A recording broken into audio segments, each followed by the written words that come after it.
I still feel you close, falling through the night, trying to find my soul. I had to let go, now I drift alone. Every time I fade, you still feel like home.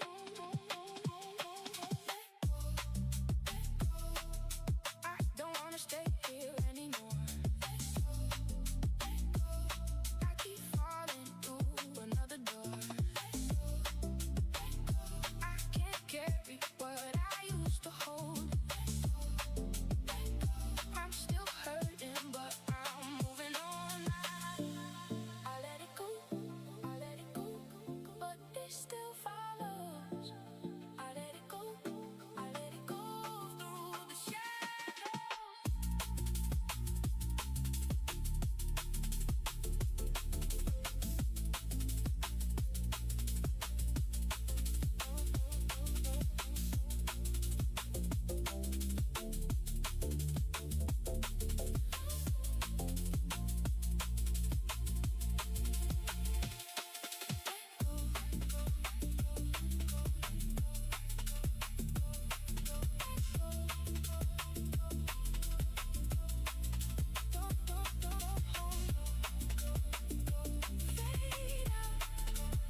it so well. Sweet shadow, drag me through hell, baby. Don't call if you don't mean it. I fall too fast, you love that feeling.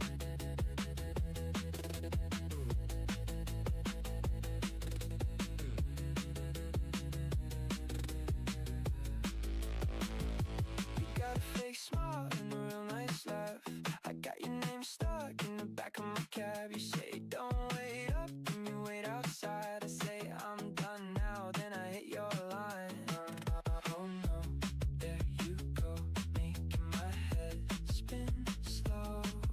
Oh no, let me know, do you want me or control?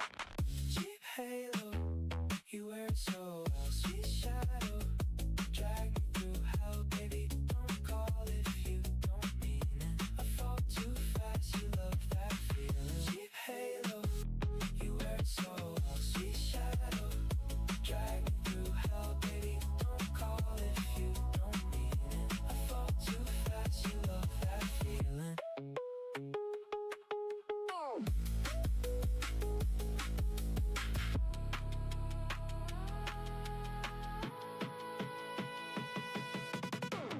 You don't love me, you don't worry. You don't love me, you love the chase. You don't love me, you love the chase. You don't love me, you love the chase. I don't trust you, but I like your face. Keep halo, sweet shadow. Don't call me,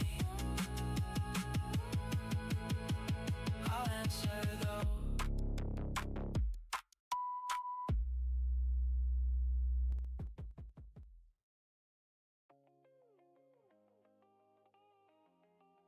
Chat. We will be starting probably a little on the later side. It will be around 9:30 when we begin. I'm currently trying to fix some stuff.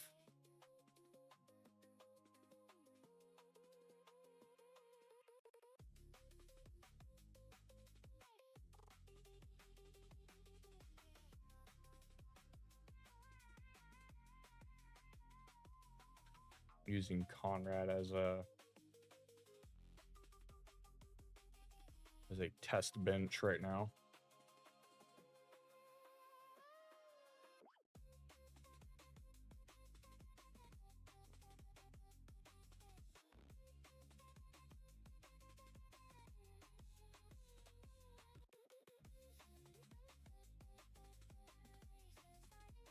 Jesus, why are you rolling so bad? Come on.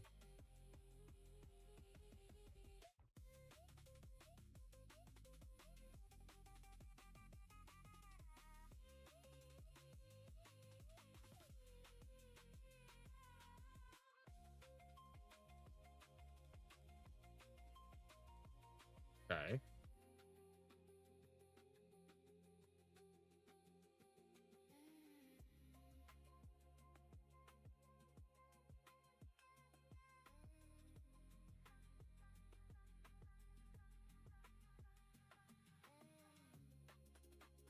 Yeah, why is it disadvantaged?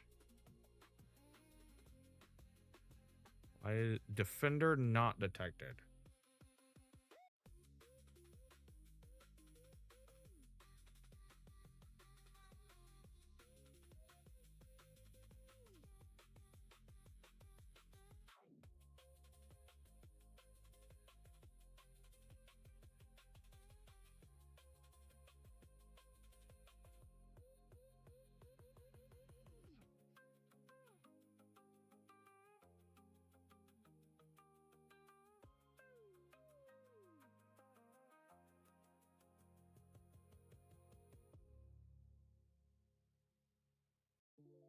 It's working now.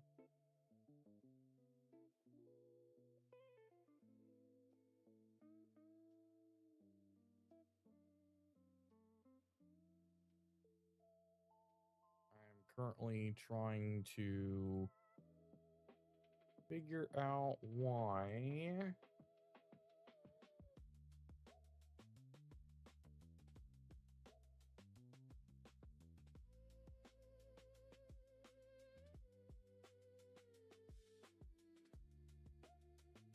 is not getting. Ah, hey.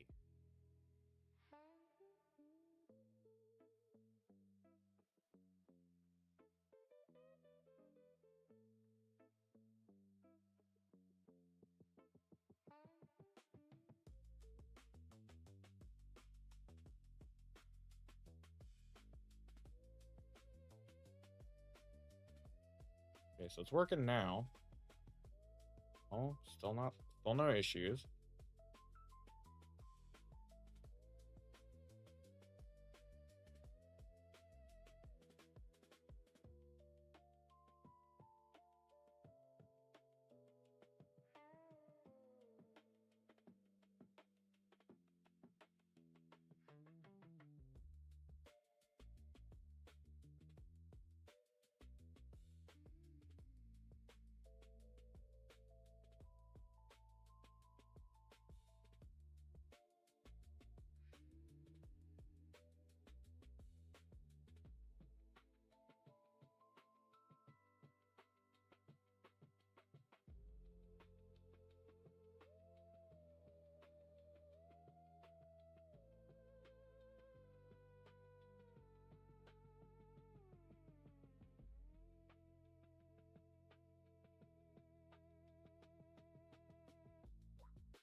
Still good.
I think it's just MIDI being weird, not having the configuration set.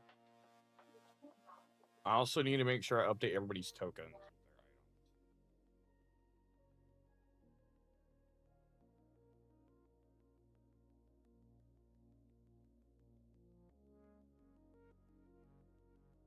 Don't worry, chat. We will start here soon.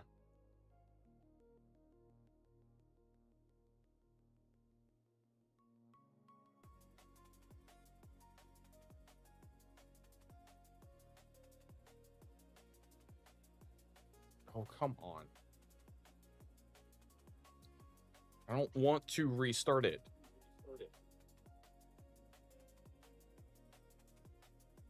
Jesus Christ.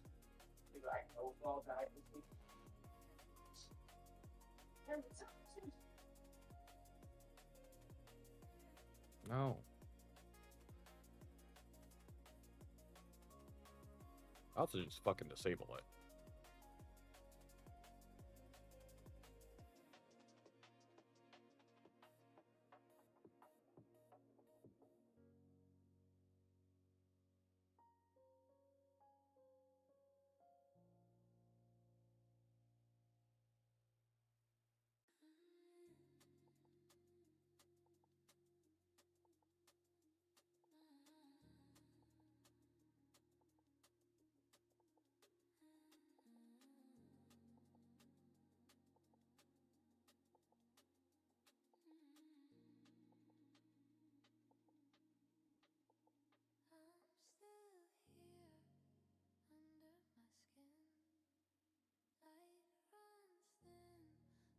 There. Okay.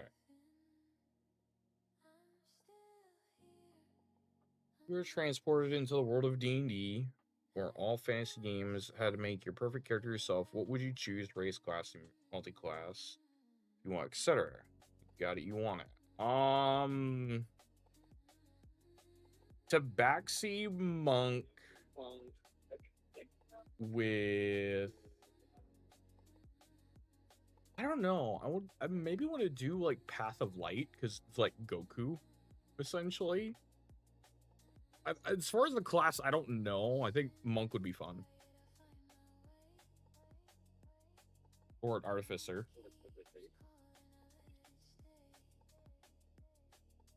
That'd be neat.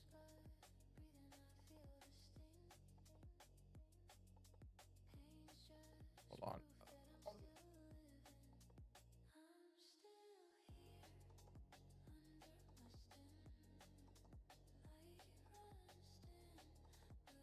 I don't need those.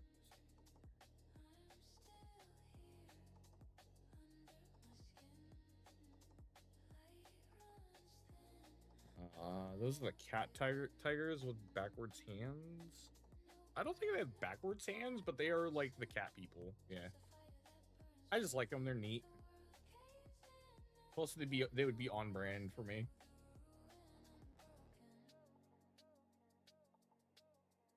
Still would like to know why Defender is still asking for Defender. Weird.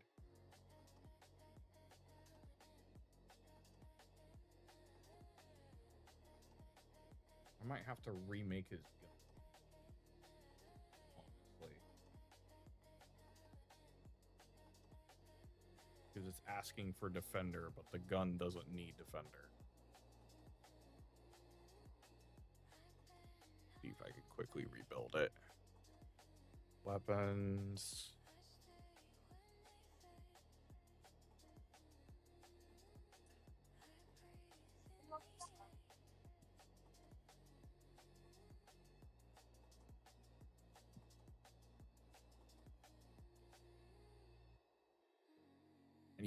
I apparently need to rebuild this.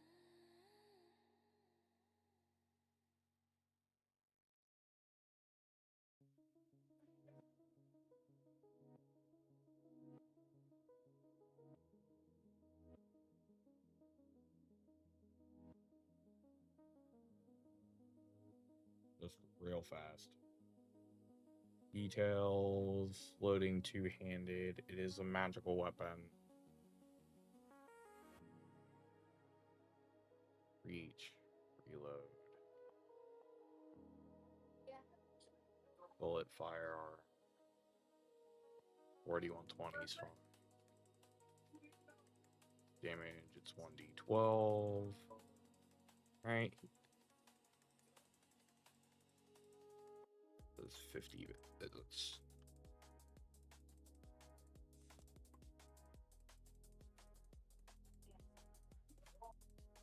I want it with Topple. He's proficient. Base weapon's a musket.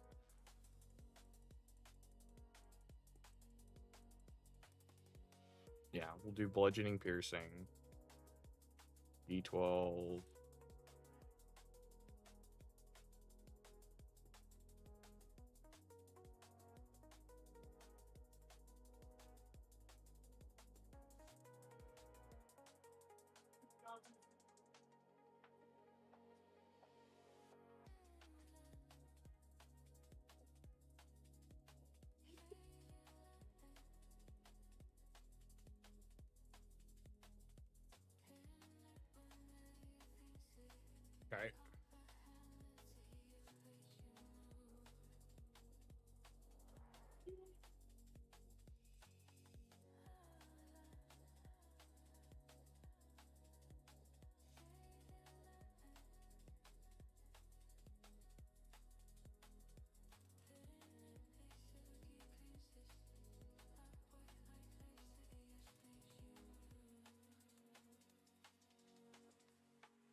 Yo. What's up?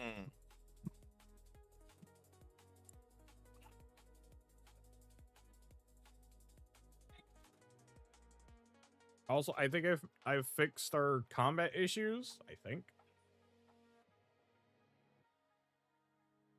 Oh yeah. I think.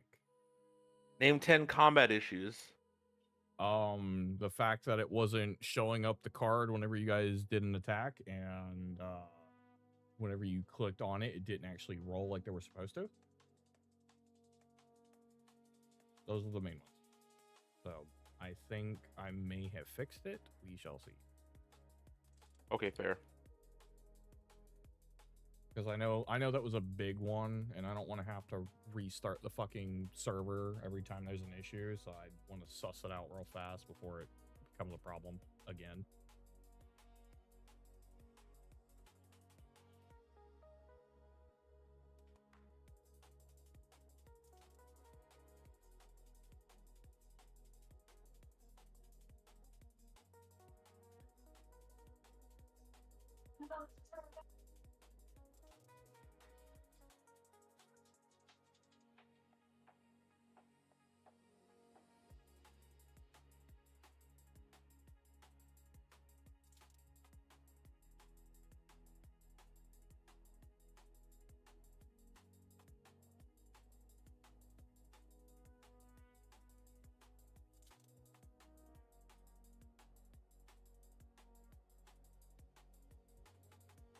Oh, now it's doing it again. Okay. What's causing that?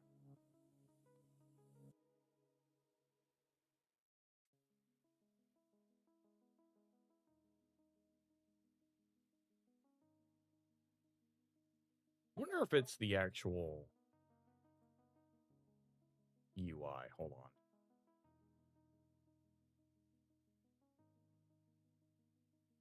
I have a feeling it's the comfy UI. Where's John? Where is he? John Cena? We need Glip. Yes, where is Glip? I literally talked to him after work today.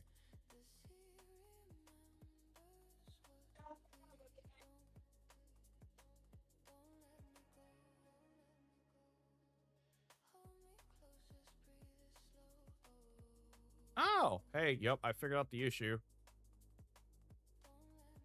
It was the fucking UI mod I was using. Cool. All right, we're not using that UI mod anymore. Now we have a new problem.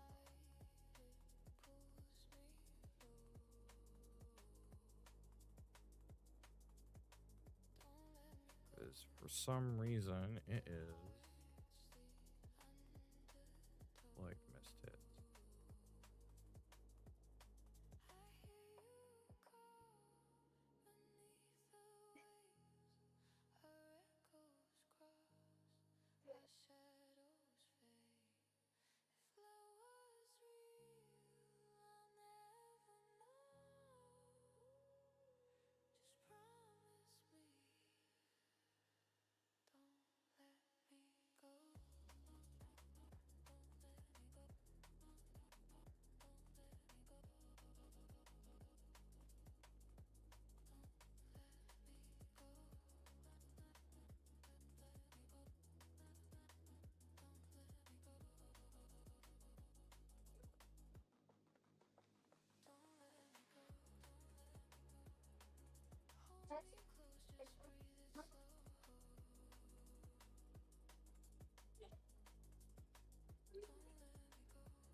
Where is Gleb?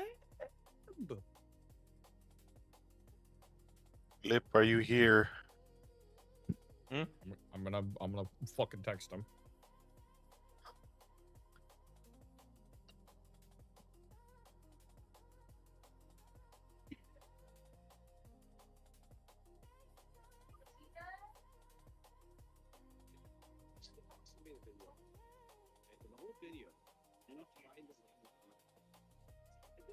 Come on.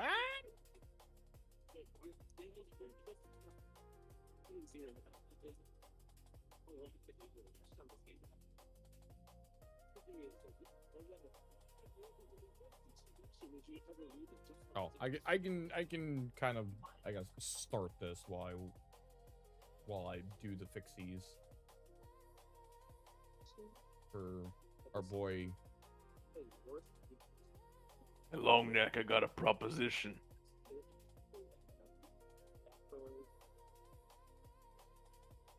Or not. Jen! Starting! You hear shit? Oh. Fuck! Let me see if I can fix that. You can easily fix that. Just turn off the video, motherfucker.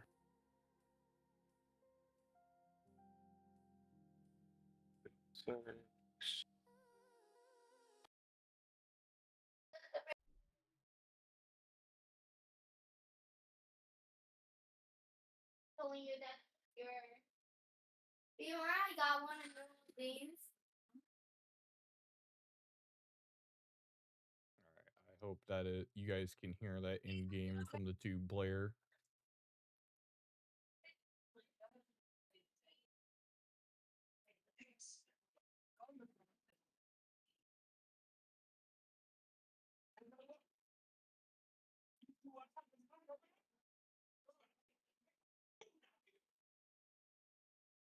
Oh, I need to add it to my list. Hold on. Game. Add. Boundary. There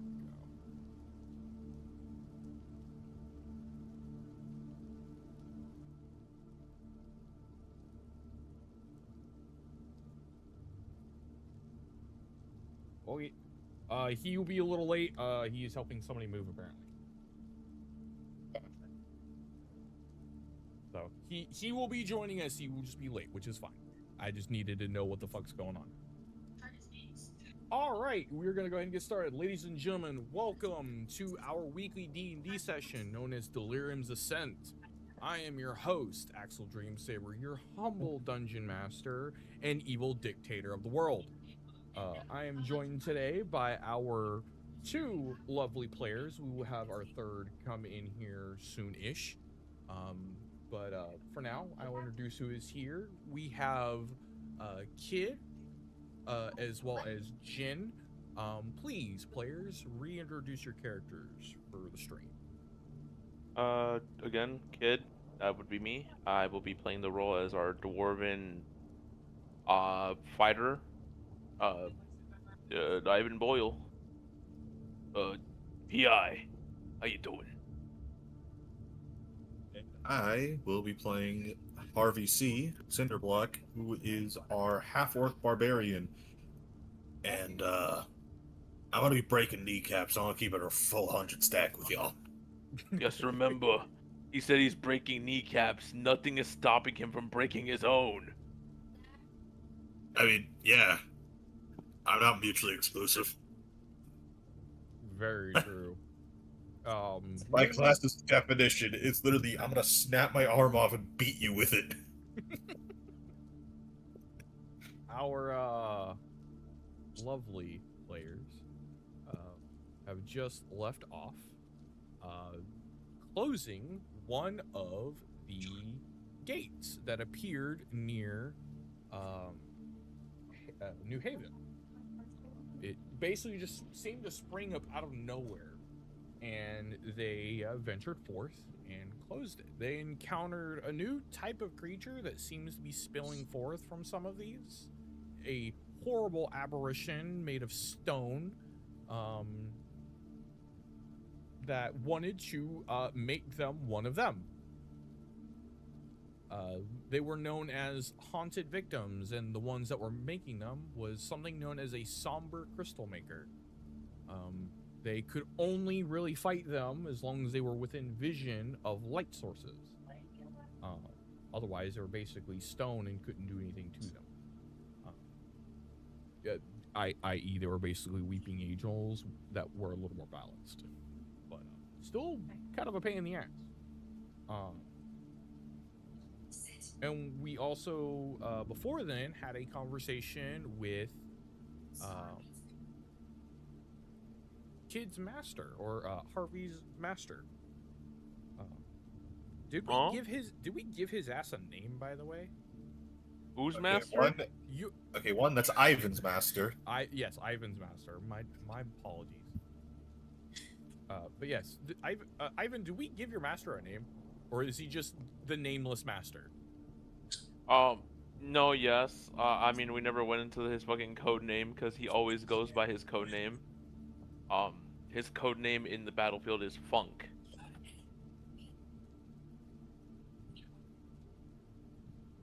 F-U-N-K. Yeah, and he's made it very clear to never use his government name ever. He just goes by Funk. Some say they don't even know his government name. Yeah. But yeah, they met him and Glub, who is I don't know if it's Glib or Glub. I'll have to ask him. I thought it was Glib. But anyways. Glib. Yeah, Glib. He will be here soon. We will reintroduce his character when he's available. But yes, we last left off in New Haven. They used the bug out bag feature of the vehicle to return home. And they basically last left off pretty beaten and battered from that fight. And we have returned to Haven to lick our wounds, so to speak. Normalcy has mostly returned to the town. People are kind of returning back to their business, albeit still a little shaken, but definitely rumors are spreading of your return. They're like, hey, the sirens have stopped, the gate is seemingly gone, and these guys just kind of appeared from a portal, and people are starting to put two and two together. They don't know exactly what happened. No one's kind of said anything about it, not even the mayor of the town. But for now, people are just happy to not be under lockdown once more, and that is where we'll begin.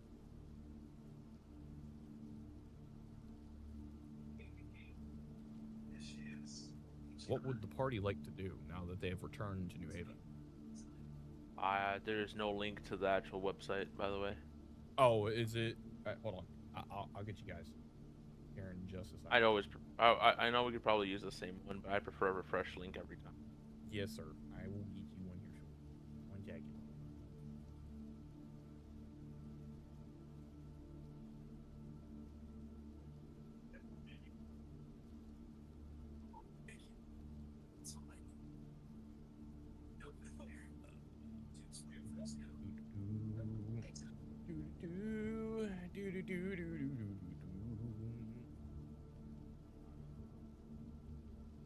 Station, copy.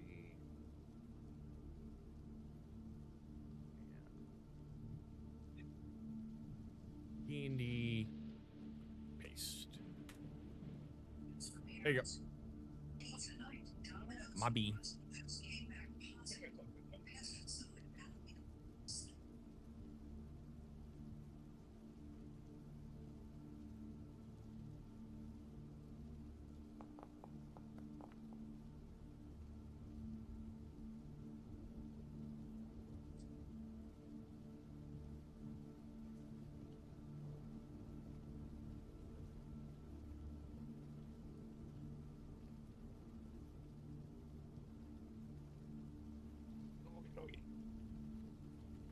One, there's two.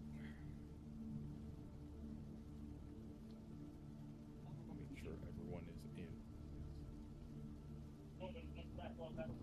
in. Also, next week we should have new battle maps. I am currently looking into some cyberpunky themed battle maps to rework into our streams. Look forward to that. Yeah, you guys have returned to Haven. What do y'all do?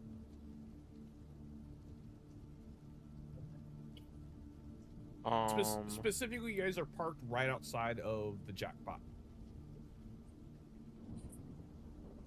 On the casino where we were, right?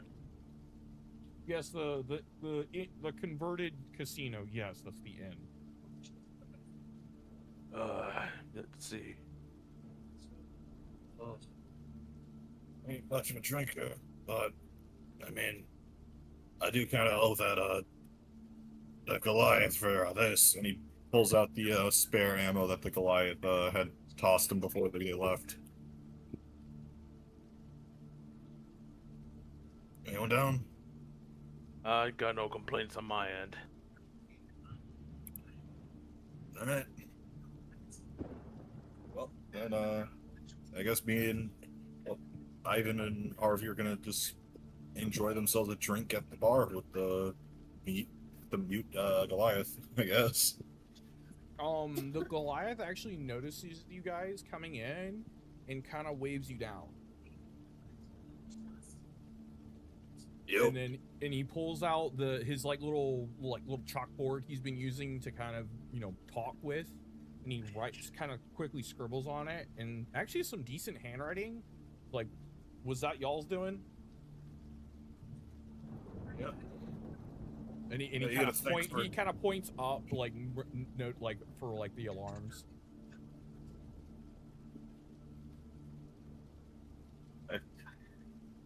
Actually, I'm sorry, can you repeat that again? It cut out a little bit for me. Oh, I'm sorry. The Goliath you guys are talking to, that's the bartender, the mute bartender, has like this little chalkboard out that he uses to ask questions and stuff, kind of be specific because he can't talk. Yeah. On it, he wrote, like, was this y'all's doing? And like some very neat handwriting, and he kind of like draws like a little like a swirl, like referencing the gate. Yeah. That was us. When duty calls, duty calls. Yeah, we gotta give thanks for that one as well. He just like holds up the bag of like what's left of the spare ammo. He kind of seems a little taken aback and kind of gives a quizzical look, and he erases it down, and then he points at the symbol on Harvey's armor, the sign, the symbol and patch for ARAT, and he goes, government. Yeah. Kinda doing a little bit of an investigation here. Not on the same side as the watch, but yeah, the government. He kind of taps his chin a second with the chalk, almost thinking for a second on how to word what he's about to ask. And he says, like, talk to the mayor, question mark. Mayor? There's a mayor in this town? And he nods, like, of course. Haven't talked to, we have never even met him. Her, it's, them. Yeah, he actually pulls out like a tablet from under the like under the bar, and he types a couple things on it, and then goes back to his chalkboard and goes, "I set a meeting. 3 p.m. Go to the clock tower." Yeah, 3 p.m. clock top. I What's guess that? we got. I'm just gonna pull up the map and see if I can see if like what the nearest clock tower is, because I have no idea where anything is in this town. As you open up the console menu for your I haven't actually given a name. I'm gonna call it the black box. Just, it's easy to remember. As you open up your black box and go through the display and you open up the map, it actually gives you a fairly detailed map. It looks like they're old schematics that were pulled up from before the Ascent, and a lot of it's been kind of crossed out and modified. And the bartender actually picks up his PDA and types a few things, and then seems to flick up on it, and an updated map is downloaded to your black box, and it's now updated for all the active locations for important locations. Namely the clock tower, which is in the northeastern section of the map.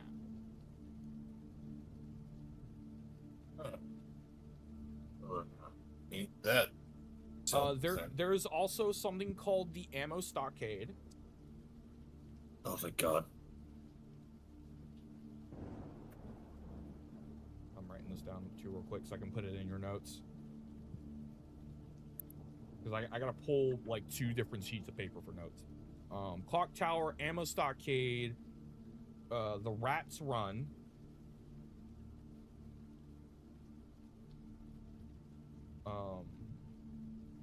Solstice,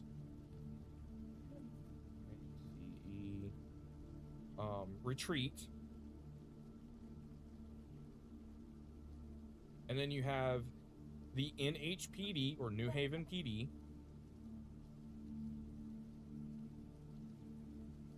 and then you have the dead zones, which are actually on the southwestern side of the city.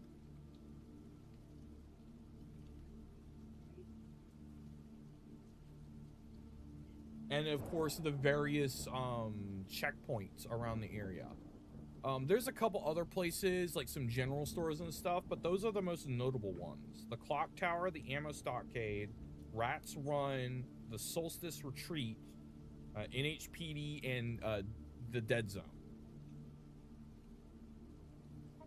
And then he writes on his chalkboard one more time, kind of erases it with like an eraser, and then gets a piece of chalk and goes, he goes, "Hey, he's a little eccentric. Be patient." Ugh. You can't be any worse than the fucking military we've been facing. Goes, "Nice guy, worries about townsfolk. A little, he kind of erases it and thinks a moment. Cold is like, he kind of writes in bold and underlines it. He's kind of cold.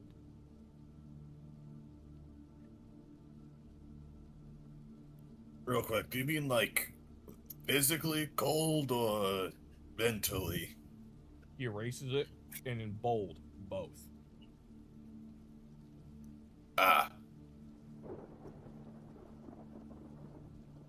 And then as he does that, he kind of erases it, kind of pats down himself a little bit and brushes himself off and puts the blackboard and all of his other stuff back under the bar. And then he pulls out a bottle of scotch, and it looks like some nice scotch. And he pulls out 3 glasses. He pours one, and he puts some ice in there so they're on the rocks. He gets one for Ivan, for Harvey, and then one for fucking Christ, Conrad. And he slides the 2 to you, and then he takes the glass and starts walking out towards where Conrad is at the truck, and kind of like does like a 2-finger salute as he walks to him. Harvey will 2-finger salute back. Ivan will just nod at him. And of course, the bartender goes out, hands him a fairly large glass for Conrad's size, and Just hands him the rest of the bottle. No, it's think of it almost like trying to think of it almost like a bowl. At least it's a glass, like it's an actual, like it's been like a glass that's been made like a shot, like a whiskey glass, but it's large. It's large enough for Conrad to actually kind of get his hands around, and he kind of pours him quite a bit and hands it to him and kind of pats him on kind of like on his arm, and salutes him as well, and then walks back to the bar.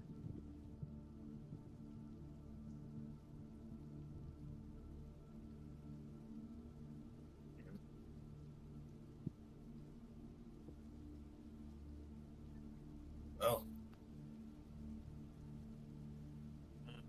cheers to success. Yeah. View of many we're gonna get out of here. Yeah. Clink. Yeah, I feel like instead of raising his glass, he kind of just like kind of holds it at Ivan's head height and clinks it there. Yeah.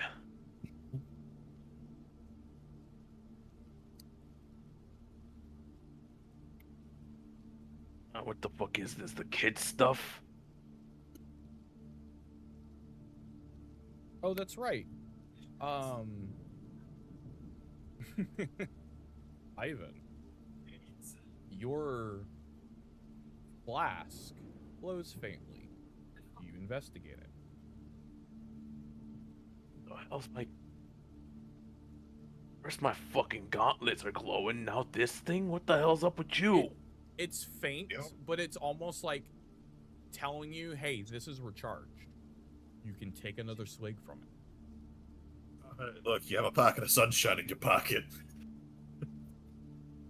Sure, let's see what we got going on with you. You full again? Ah, I- to the brim. Yeah, as you pick it up, it feels full once more. I hope you know that the second you pop the cap, Harvey had immediately and instinctually at this point plugged his nose like, nope, I ain't dealing with this shit.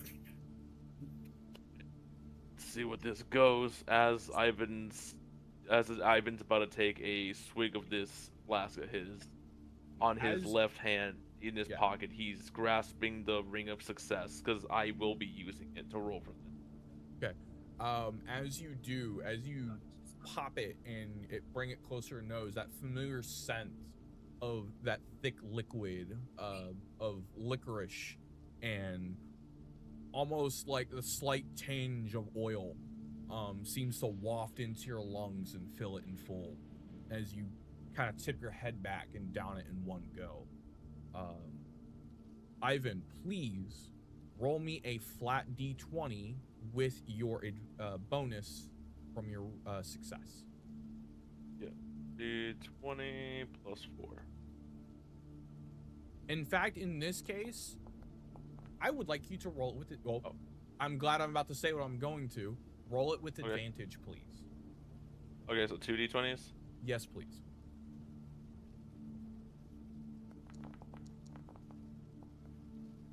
It 18? 18 plus 4, that's 22. Yeah, easily make it.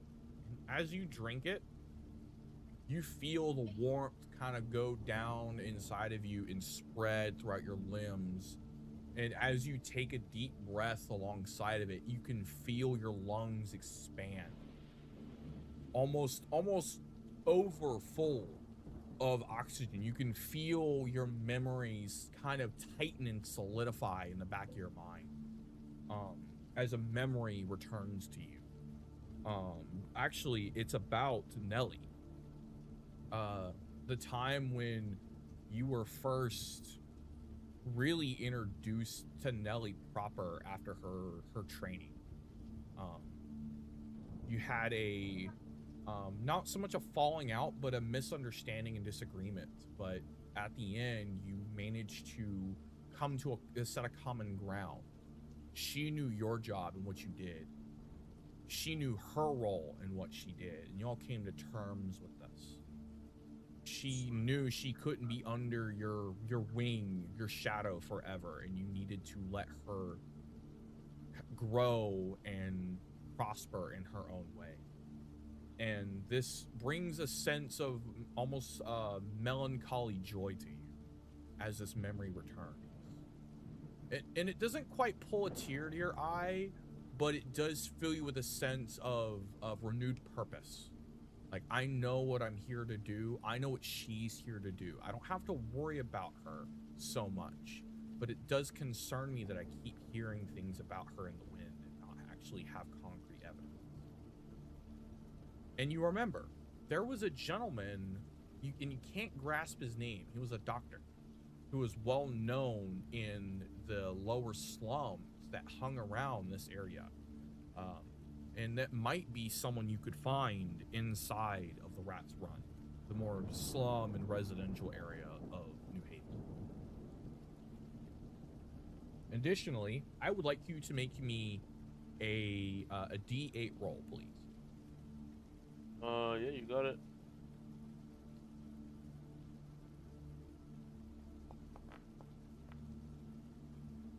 Seven.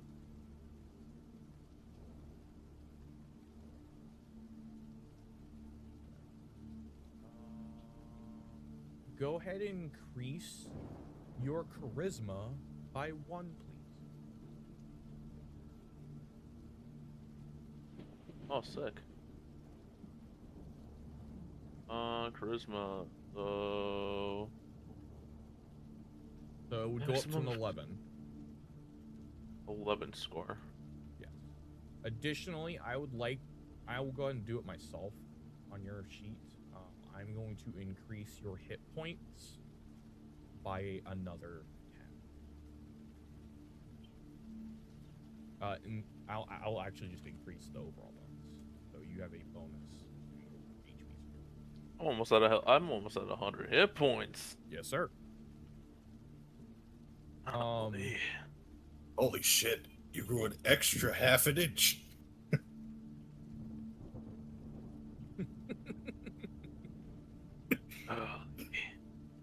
Ellie. The hell is in that scotch? I just hope she's safe.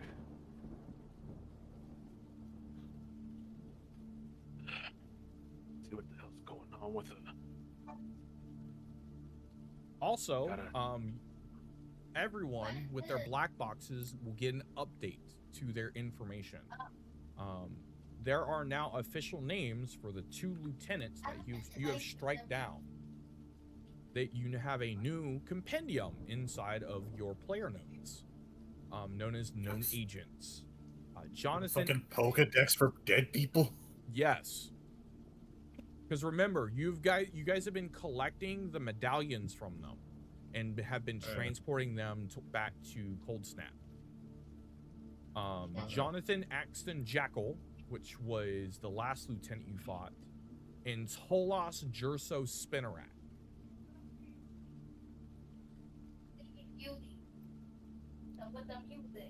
So you guys now have 2 known agents on your board.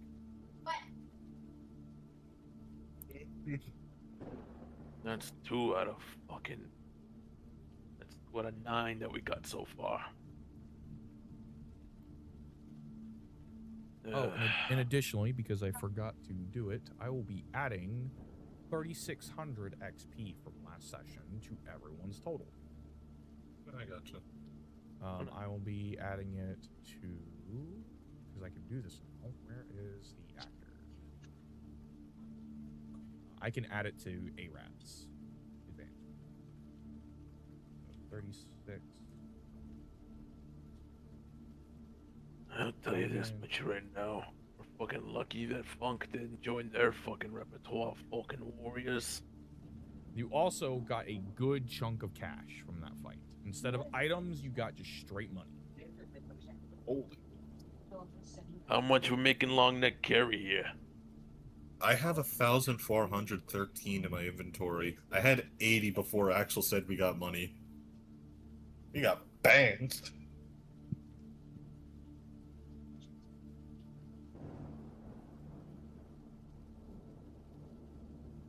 As the Wait, how much evening or as the morning time kind of continues, you kind of have a morning drink with the bartender. It starts to push around more towards the noon, and he did say to meet the mayor at about 3 p.m. So perhaps it would be in your best interest to start getting ready to make way out there.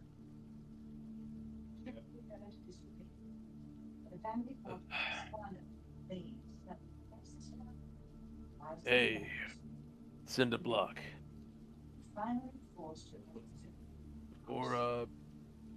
Before you fell from grace, when you were actually a champion of sorts, you met your fair share of mayors.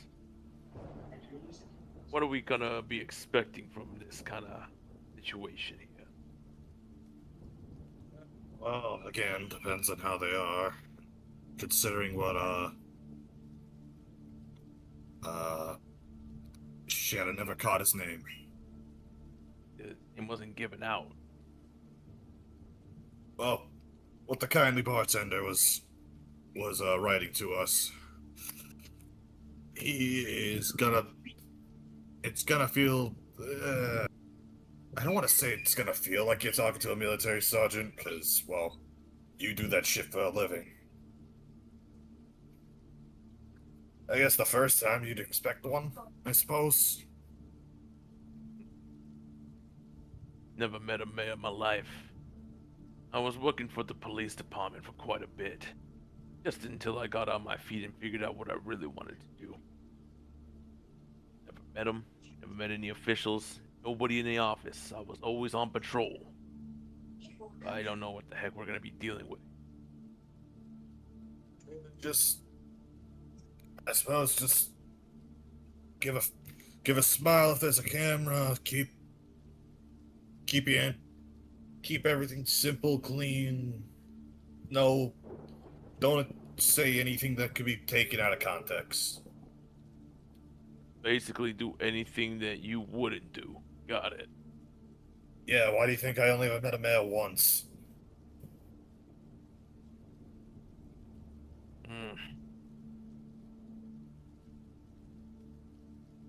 Got quite a couple ways we can go. I'm curious if I got any buddies left over at the police department.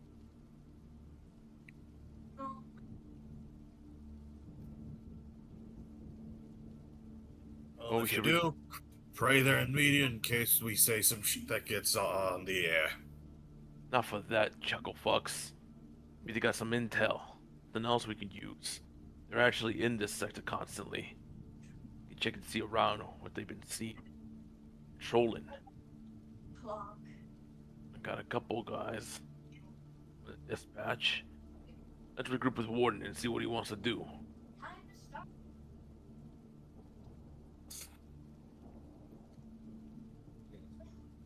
And it's just like we leave our glasses on the countertop and we just start heading our way to the entrance where The bartender will kind of wave you guys goodbye and take your glasses and start cleaning.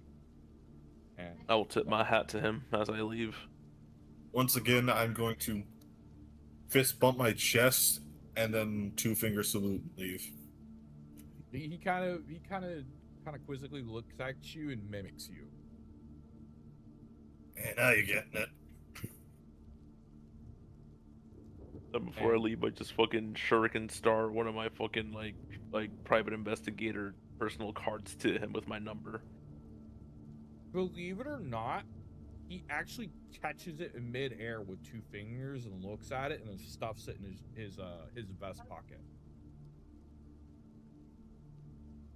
Nice. He almost does it with like a little bit of flair and kind of shows off just a little bit. That man's not just a bartender. The fuck kind of reflexes he got?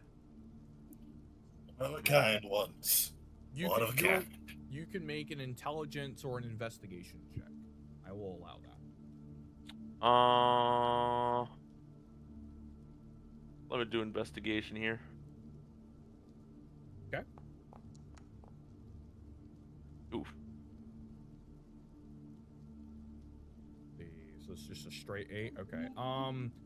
You can't really tell off the top of your head. I mean, there might be something to him, but his reflexes definitely lean more than just he's just a bartender. That scar came from something.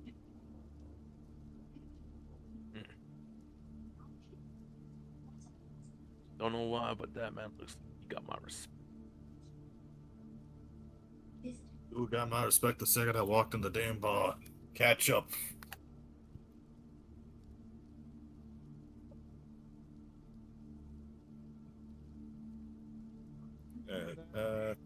With that, I think we just go talk to Conrad about the meeting with the mayor, right?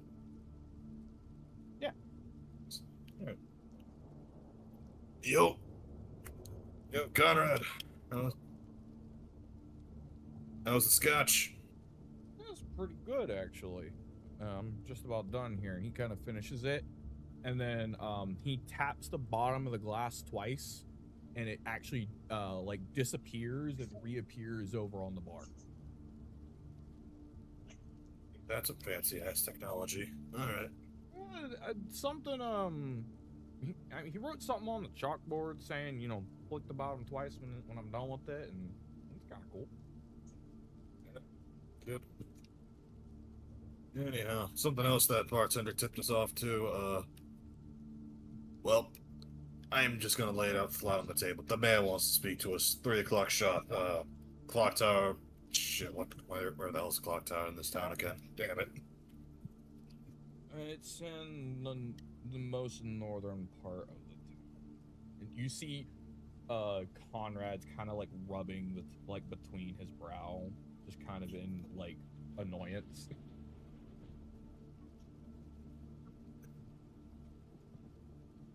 Talk to the mayor, or you met this dude before? We should probably take care of that. I've talked to this man before. It's not gonna be a fun conversation, I don't think, unless some things have changed, and he's still just a big ass, hard ass, as for you. Well, the bartender did say he was a cold motherfucker on every front that matters. Lovely. So, yeah, well, once talking to a man, never a stressful and or annoying process. Let's just get it over with, As you guys start to get kind of ready into the truck, briefly you'll get a ping on your black box, and it says new VIP updated.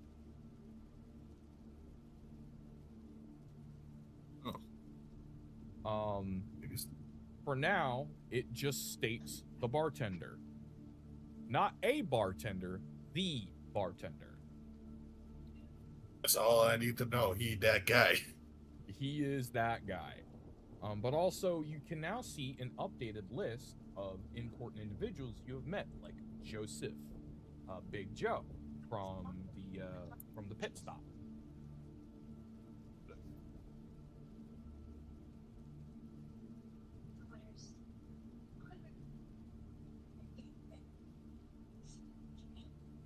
So you guys now have officially 2 VIPs on your board. As well as, of course, Funk.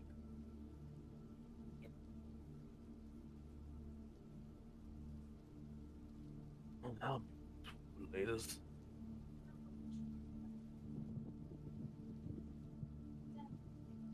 All right. Those are the main ones I'm going to do. So during sessions from now on, I would like you guys to take advantage of the player notes. I will be giving out information, so I don't have to write it down. So if it's important to you and I give you a ping for it, please write it in its appropriate spots. Player notes already has known locations and VIPs, and in gate notes you have known agents.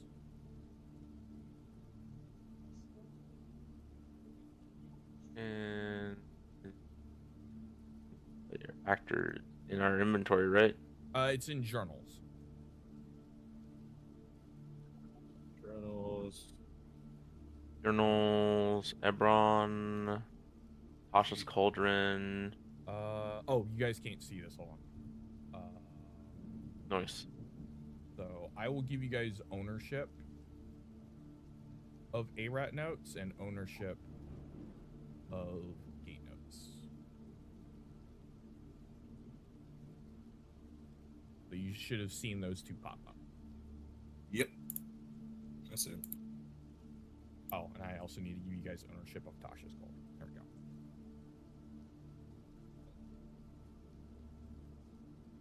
I guess I could also Little give you freak. guys the lore one as well. There we go. New Haven. Gate note.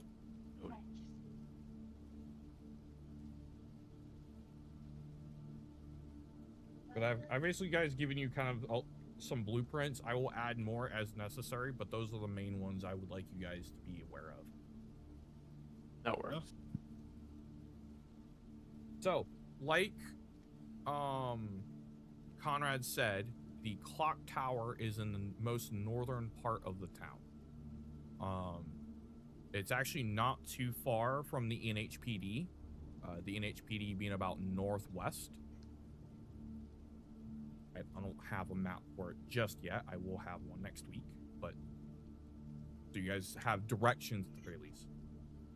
The Rat's Run is on the far eastern side, like near the edge of the map. And then the dead zones are southwest. There's like a little pocket where it's been kind of grayed out in your black box map that is basically like cordoned off.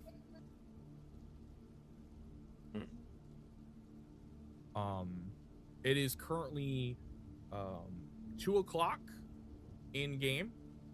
You guys have an hour to make it towards the clock tower.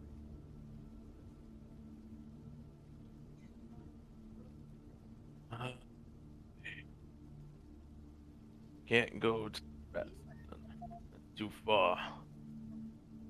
Take us at least 2 hours to go and come back. We'll miss our fucking schedule. At least for the map, it seems like going anywhere but the NHPD or the clock tower would take too long. It is at minimum an hour's trip. All right, Gordon. I might have some people, at the police department here. You give us some information or some help that we may probably start gonna link around the people that have been fucking trying to intercept our rendezvous. Maybe I can get some links going. You think can it get would there. be advisable to stop there before we talk to the mayor? I'd say so. Doesn't seem like it's too far from the drop anyways. Okay. I'm not opposed to the idea if you think it's a worthwhile venture. What do you think, Cinderblock?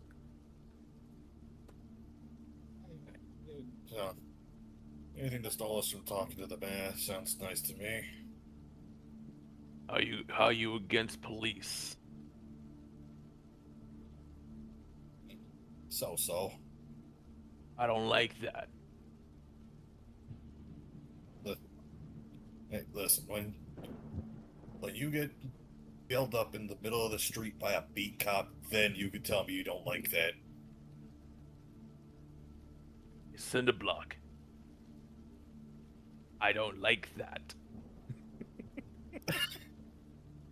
Oh.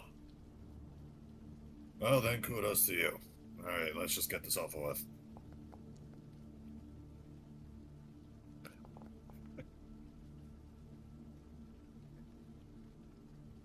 Use that item. All right, you guys load up into the vehicle and you start making your way to the clock tower. During this drive, I will give you guys the opportunity to essentially take a short rest. Not enough time has passed to give you guys a long rest, but there has been enough time passed that I will allow a short rest for the team. You're That's fair. welcome to burn hit dice, um, or Yes, I am going.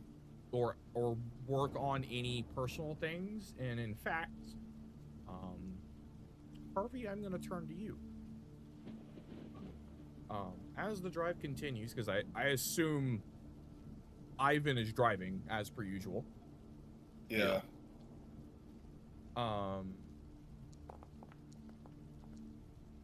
Harvey, I would like you to make me an intelligence check at advantage, please.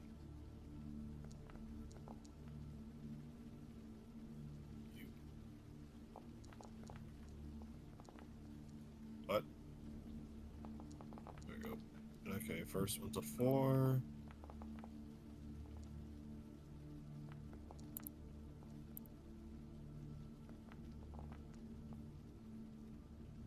Oh, sorry, wait, I have a -1, so that's a That'd be 10. That's a 10. Yeah, 10 and a 3. It takes you a minute to kind of get in tune with yourself during this drive. Your mind kind of wanders, and then finally kind of hear it in the back of your head. Hey, what is my champion doing? Hello? Shit, sorry. I'm on dial-up. You mortals still use that? Yes. Yeah, if you broke. Fair enough. How are you holding up? That last fight was a little rough. I've taken worse. Like, if you really have been watching us this whole time, you should have seen the minutes on that. That motherfucker knocked me literally on my ass. Unfortunately, being a guardian does take my gaze away from time to time, but I do check in from here and there. I do appreciate the closing of that portal. Things have stabilized a little more in the area.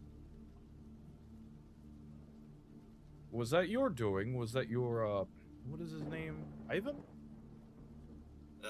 Blackout, but yeah. I hear he has made, something of a pact with some of my brethren. You mean those freaky things on his wrists? If freaky things you mean aspects of light and dark, yes.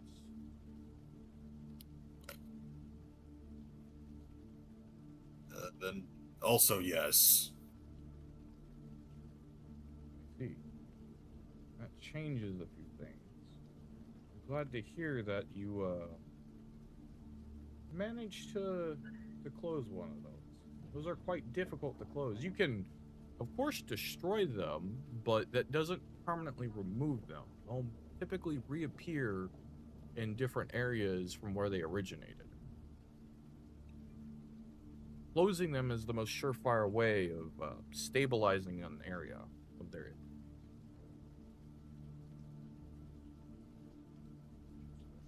Anyway, I wanted to speak with you. I'm hearing whisperings of movement down in the lower sections of the land you gentlemen call the Ascent. There are rumblings and rumors of something being constructed down near Zone 8, I believe it's called. It's one of the more larger areas. Yeah, it's also an area that we're not even remotely close to. I'm aware, but I did wanted to bring it to your attention. There are movements in both my land and, unfortunately, yours. Keep in mind that there may be some after effects of the next coming days. Additionally, I wanted to speak with you about your power. That last fight with you being attuned seems to have strengthened your bond a little bit with it. You're not as volatile, but it's still... you seem to be allowed more control. I'm sure you noticed your ability to channel fire, yes? quite handy in that fight, considering the circumstances. Do me a favor. I'd like you to attempt to the aspect of water. You may need it. What?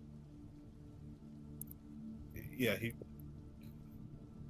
I'm going to just do as he says, or at least attempt to, because the whole fire thing was kind of an accident, more or less. So the way your ability actually works is once a day at any time you may choose to attune to whatever crystalline powers you have discovered. At this point, it's green, red, blue, and silver. Yeah.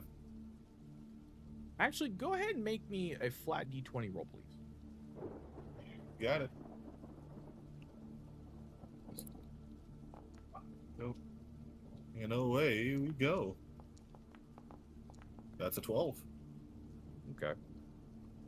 As you kind of focus in on your crystalline hand, you bring it close to your chest and put your other hand over the engraved owl symbol on it and take deep breaths in and out. And as you breathe in, you almost feel your lungs expand more than normal. And you don't quite attune to water, but instead your arm seems to twist and a little bit and then reform slightly into a more smoother frame and seems to take on this silvery hue. And anyone who looks at the arm will see it's not quite clear, but it's almost like diluted slightly. It's a silver clearness, as almost like wisps of wind seem to flow inside of your arm. And you breathe in and you breathe out, and it almost feels easier to inhale and exhale as you do, as if you can take in more breathing room. And instead of water, you actually end up attuning to air. During this time, all of your movement speed is immediately doubled, and unarmed strikes can be made as a bonus action. If they make contact, they will immediately knock targets prone. Wow. Oh my! I just real. I'm sorry. What did I have? 45 feet of movement. Yes. I have 90 feet of movement. Mm-hmm. You basically automatically move like a monk would without needing to use a bonus action. I literally just have free dash actions. Correct. And as you breathe in and breathe out, Osala chimes in. I was like, not quite what I had in mind, but actually that may be useful for this encounter. Your mayor. I've heard whispers about him. His name is the Rook. He doesn't even call himself by his actual name, and I don't unfortunately know his real name. But the title I keep hearing is the Rook. And You think with his position to be the king? No, I feel like your government would hold that title, because he was appointed by your government. But they call him the Rook. He's an interesting fellow. He's nice in his own way, but he has no problem flexing his power when it is required. All I would say is, choose your words carefully around him. He may use them against you to gain an advantage. Oh, so he's like every mayor without a camera. Basically, even on camera, he doesn't like being toyed with. Well, that's just what I've come to expect at this point. Anyways, I am going to imbue you with a little bit more of my power. Hopefully it will serve you well. I'll talk for now, and remember, I expect great things from you. And with that, Osala's presence seems to slip away from your mind. And as you look at your hand, it feels weirdly stronger somehow. You're not quite sure in what way, but it does feel stronger. Your dice rolls for your unarmed strike have gone up by 1. You now do 2d4 per strike natively. I will say that as you say, I expect great things. I imagine that Harvey breaks out of the whole talking with Osala thing and says this out loud, like, I already expect great things. Oh shit.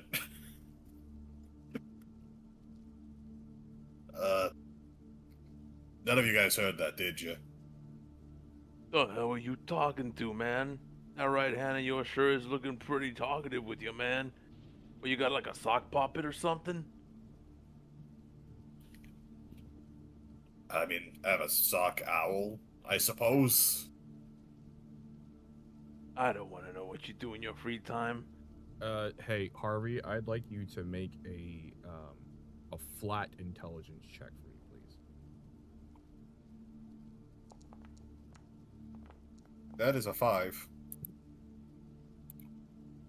You think it's probably not a good time to talk about Osala yet?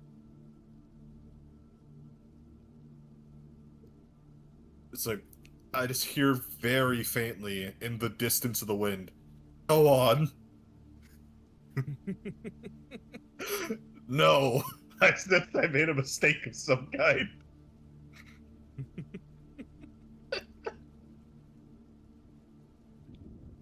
Anyways, you actually get closer and closer to your destination.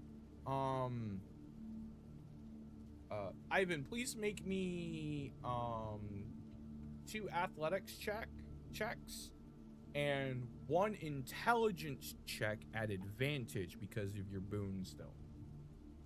Okay. Oh, actually, before he does that, do I still at least get to do a short rest and burn a couple dice? Because I'm Yes. still at 30 hit points. Yes, during this drive, you may burn any hit points you would like as if you were doing a long rest. Please do so.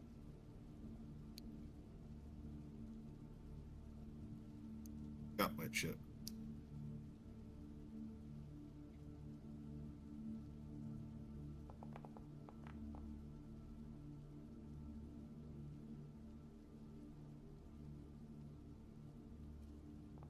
I'll burn 3.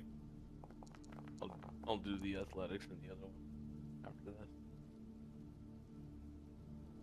There we go. That's a decent enough hit point to be at.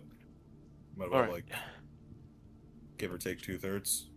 Run that back by me. 2 athletics and 1 intelligence check at advantage. Your bonus to intelligence checks will go down by 1. You have 2 remaining. Okay, let's do the 2 athletics then.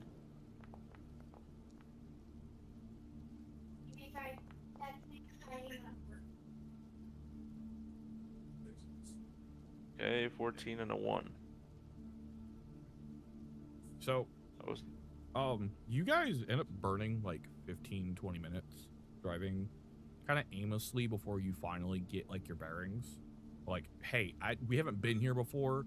I don't know where the fuck I'm going. I'm gonna look for some landmarks and kind of look at the black box and kind of get some reference points, and you finally do. With that 19 afterwards, you actually kind of properly get on your road, but you lose about 5 minutes of your original time. That leaves you with about, I'd say 30-ish minutes, give or take, like 32 minutes, to actually go in, talk to the people inside of the precinct, and then have enough time to get to the clock tower on time. You said it was in intelligence or investigation? Intelligence with advantage. Okay. Oh.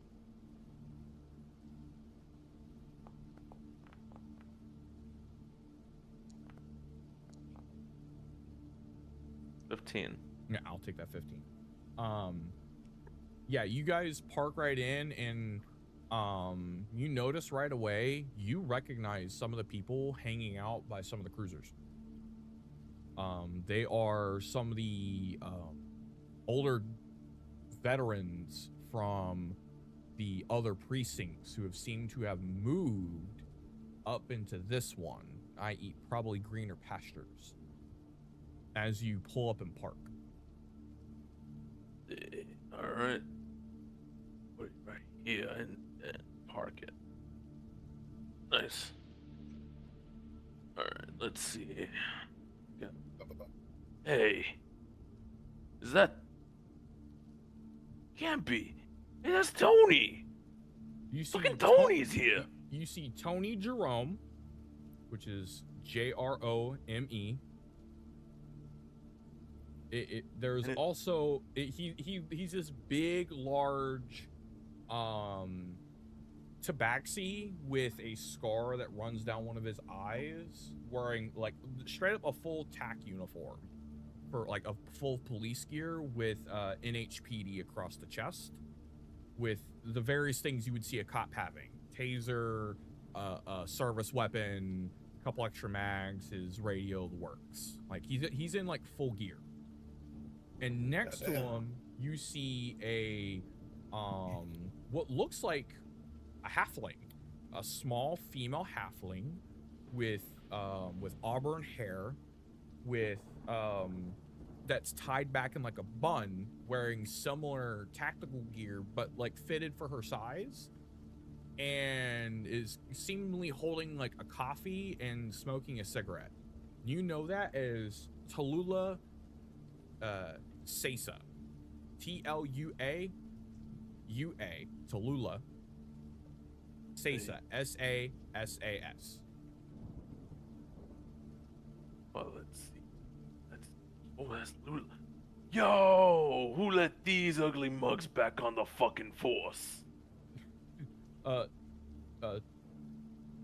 kind of looks up at you, like in squints, like, wait a fucking minute. No shit. You see this? And the like the grade and almost it looks like almost like an old man. He's like graying out in his hair, like spots, and he's he's like a black tabaxi, but you can see silver like hairs kind of weave throughout. The man's been around, and he kind of looks over, is like, holy shit, is that Ivan?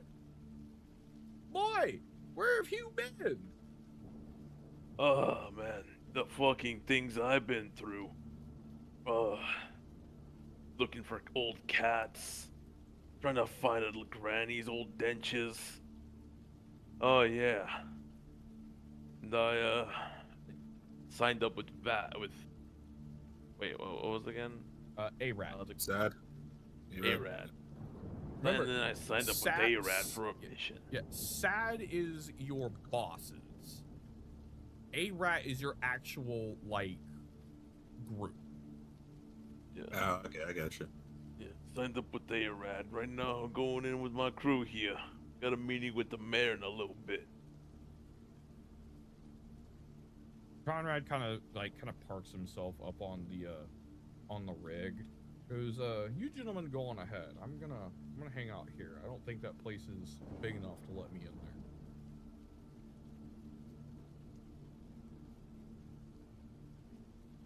And then Tallulah kind of chimes in. Is like, hey, the chief might want to see you. It's been a while. Go say hello. Don't be a stranger. As I live and breathe, the chief is still here? Of course he is. This is gonna take a lot to bring his ass down. God damn. Bring me to him. I want to see that old mug he got. All right, come on. Wait, come on, you bag of bones. Let's go. And she kind of like puts her her cigarette out on like the side of the cruiser and flicks it, and kind of downs the rest of her coffee and puts it in the trash along the sidewalk, and they kind of lead you inside. And I guess enjoy your family reunion. As y'all make it up, and Tallulah kind of like snorts at you for the comment, like, come on. And They bring you in, and it looks like a precinct, like straight up. The works, reinforced doors. As you walk in, there's the reception desk area with some chairs laying around for intake. Sorry. World Star. No, because Afro's actually in the call, but I don't know if he could hear us. Oh, he's here. That's why I'm trying to see if like he could hear me with the whole Afro. John. Giving him an earbuds test or whatever he's using. Afro Samurai. Anyways, y'all kind of make into the precinct. And as you do, it looks like the way you left it, Ivan. Not much has changed. Everyone's kind of doing their business, working. Some of the other, like one of the lieutenants recognizes you and kind of waves over at you. There's some rookies kind of pointing and asking some of the veterans, like, who's that? And, you know, there's a little bit of commotion, but they kind of keep their distance and kind of do their job. What the hell? What? That brother in Christ, it sounds like Optimus Prime queefing. You sound like Megatron choking out Starscream. Sounded like fucking Starscream's balls fell. Yeah, Starscream, but he took off the stilettos and took HRTs. Yeah, your microphone's like doing some weird shit. Can you hear me now? Yeah. Oh, there it goes. Yeah. Awesome. Here we are. So good. Yeah. I'm not sure what voice changer mod you have, but you were like deep. Into the bowels of the earth. No, it was actually just the Satan coming out of my voice. I'm sorry. Yeah, it put it back literally up. just sounded like Megatron's balls dropping for a third time. Bold of you to assume it wasn't a fifth. It was literally his balls already dropped a second time. Okay. Do we have the game here? Yeah, it's yeah, in it the is. D&D chat. Yeah, It's in links the up. D&D. Got it. I will get with you here in a minute, John. Let me finish up with them. I'll be with you. And in the meantime, go ahead and do your character edits. You should be good to go. Just follow the procedures. If you have any questions, feel free to ask me. I'll walk you through it, okay? Am I leveling up or what am I doing? You will now be actually So the- making your character. Your actor is in here, which is Glip.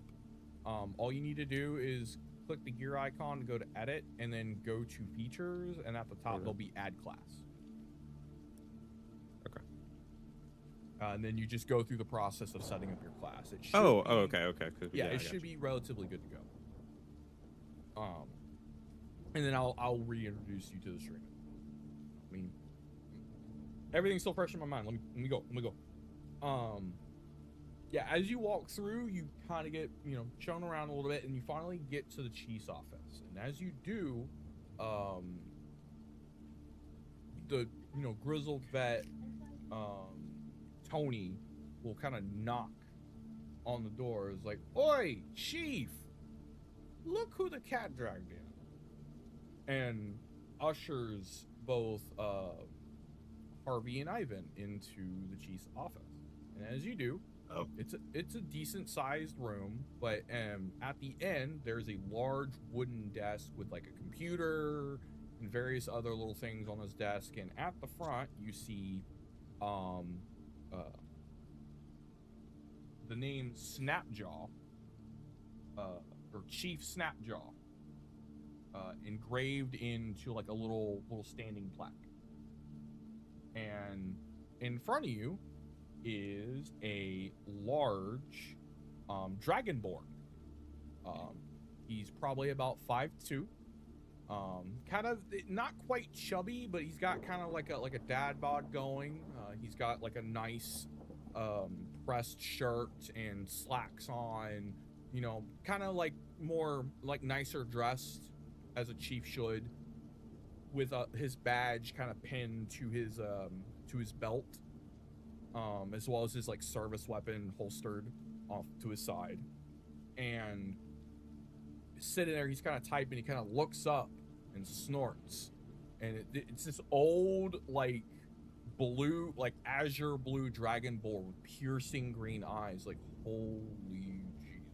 Is that Ivan? I didn't know you were in town. What the hell? Hey there, old fish mouth. How you doing? Still in charge, I see. Well, you know me. They're gonna have to pull some funky shit to get me out of here. I gotta keep the peace somehow. What are you doing back in town?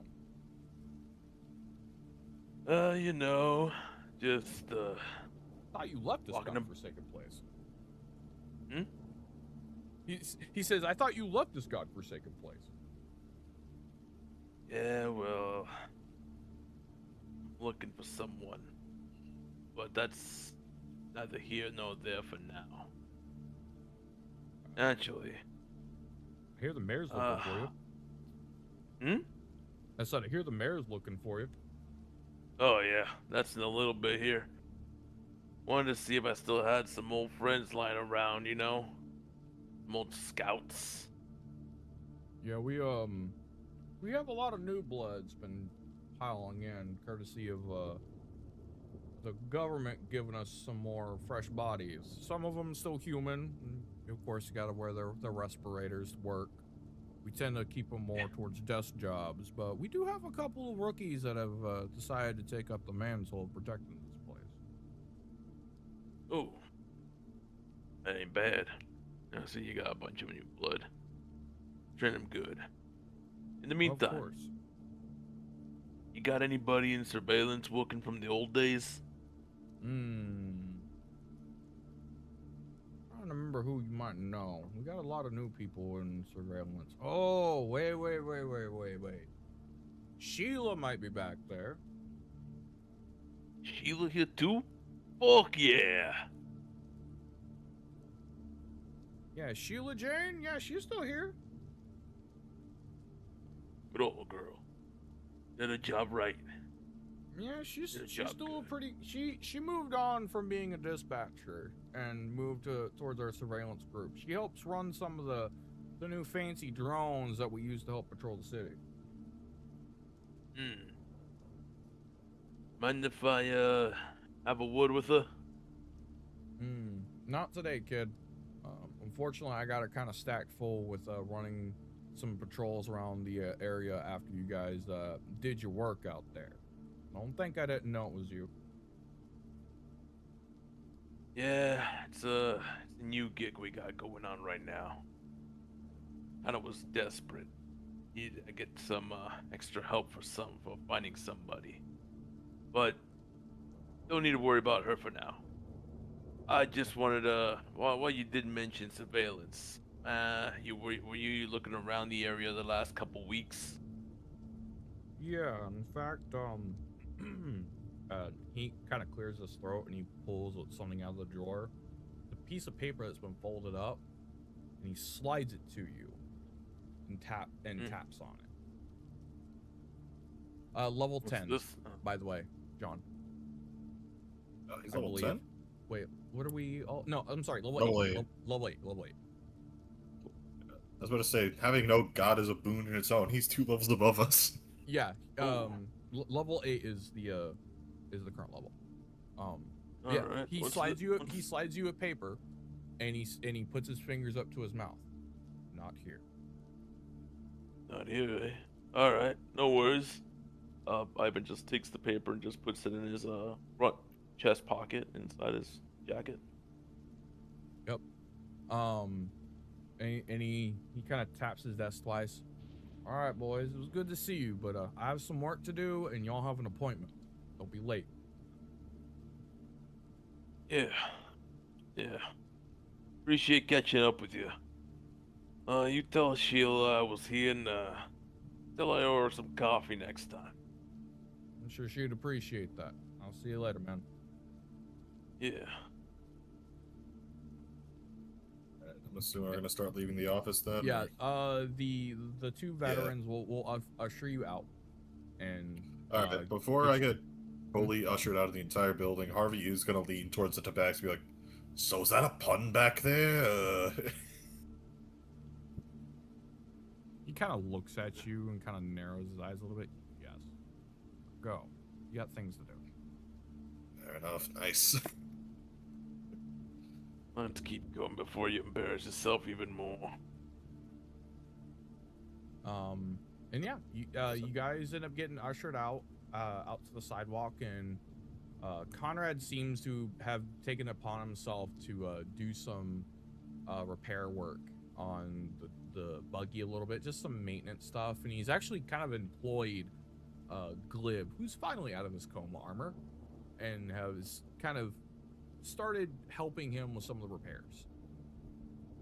Holy cow, I thought we were literally about to have Cinderblock over here knock the blocks off you to wake you up. I was hoping for it too. Sleep to grow healthy. Oh my gosh. Or What is 20 everybody looking at? You slept for 24 hours and more importantly through the whole fucking gate being open. We literally rammed a car through a building, and you were sleeping in the fucking car while it happened.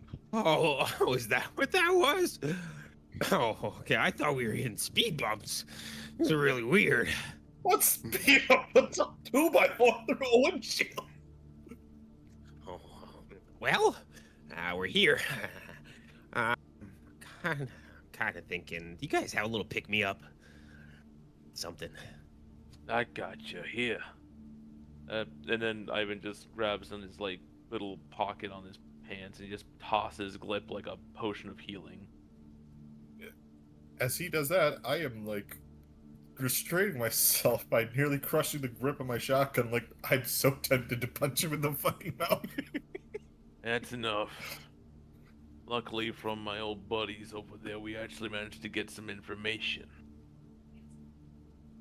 And then Ivan just... What did you guys talk about? Catching up. Good old days when I used to be an early recruit here in the police department. You're a cop, huh? Okay. Was. Just gained the skills and eventually swapped over careers to private investigator. So, did we learn anything on, is it Gate 5? Are we getting in? Section 5? We're not there yet. Yeah. We're still trying to figure out who the hell was trying to boycott our fucking rendezvous. What's the leads? Well, let's see here. And he grabs from his pocket jacket and just gets the paper and unfolds it. There's actually a good bit of information on it. It looks like a dossier, with a name on it. And there's various notes that have been kind of attached to it, kind of stapled in, almost like sticky notes, but like old school sticky notes. You see, a simple, like a title. Is known as Snapshot. Hey, can I ask a real Shot. quick question? How does one upgrade or level up a character in this? When you click the Character. the edit arrow, you go to features, and it should allow you to level up in that menu where your class would go. Yeah, so it should be in your top left. There's a little gear slider button. Tap that, and you Click can that. edit your character sheet.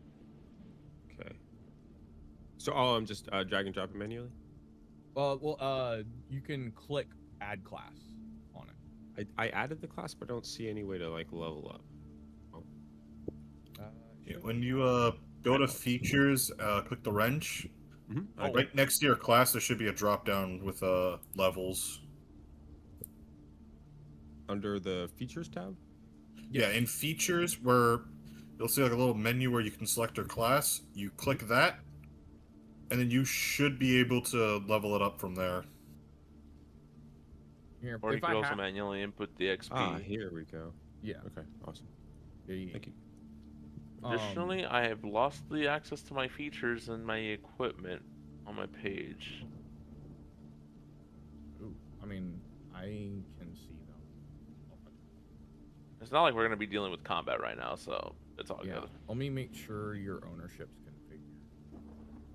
Yeah, you're still configured as the owner. Yeah, no features. Weird. Yeah, there's probably not going to be any combat. That's fine. We'll fix Sure. that later. Yeah. Anyways, Um, snapshot. Yes. You see a dossier. It's a snapshot, and it's a dude with like almost like a pair of goggles and like almost like an aviator's like gas mask, for like the portrait picture. And under it says a snapshot is a known gate lieutenant who has been actively harassing Haven and various other locations.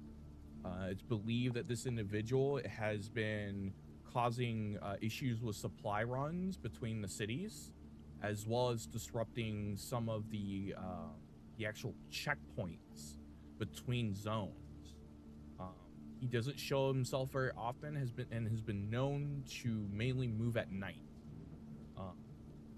He's known as a very good marksman, and has been seen taking out targets from well over 1,000 feet away. He is armed, extremely dangerous, and not to be reasoned with. Additionally, Kind of guy.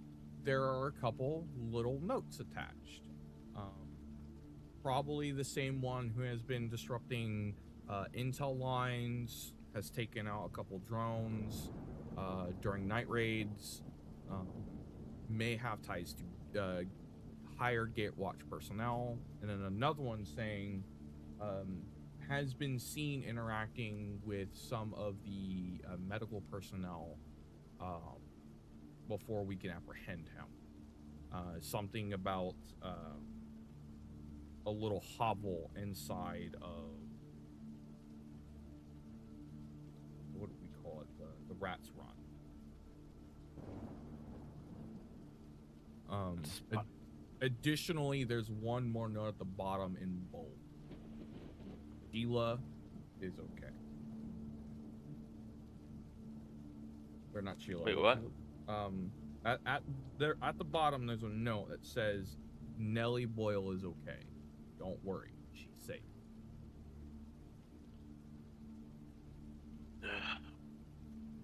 Look. Get two.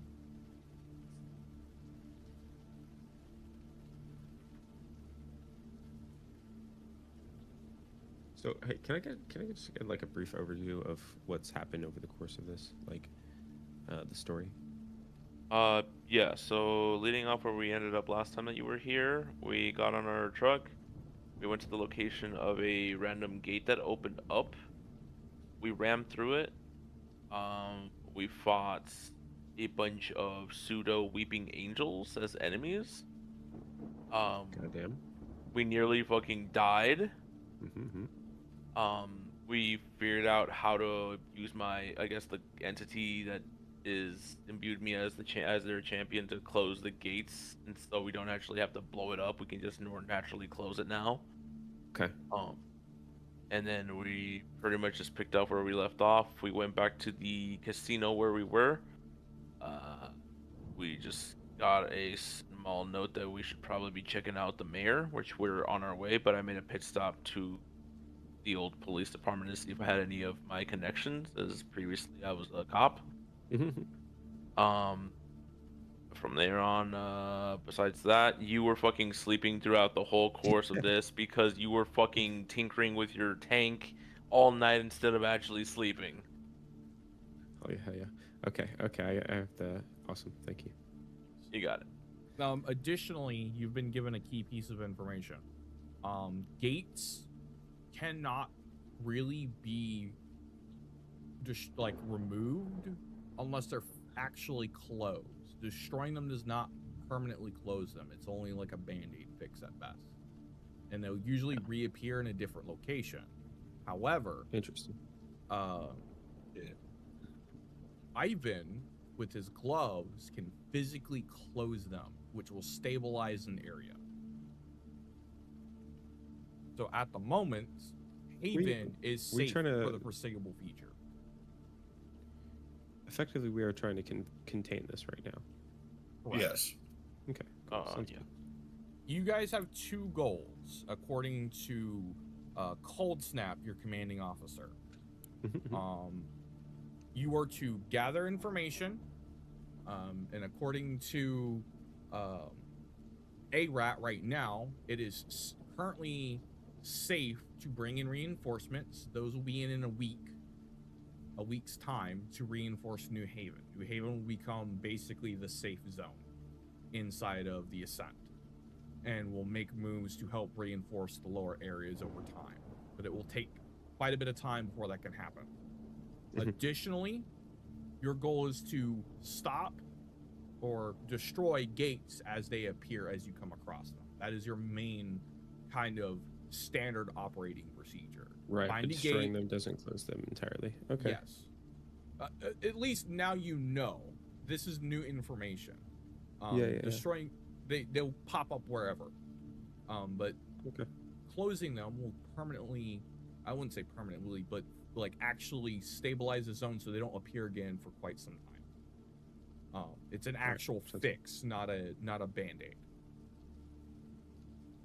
All right. So you're saying you have a history of being a cop. Did you know I'm a general. I'm a general twice. I'm a general a third time. I've been to the Navy. I've been to the Army. I've been to the SWAT team. I am as decorated as you could be, and I am your captain. How do you feel about that?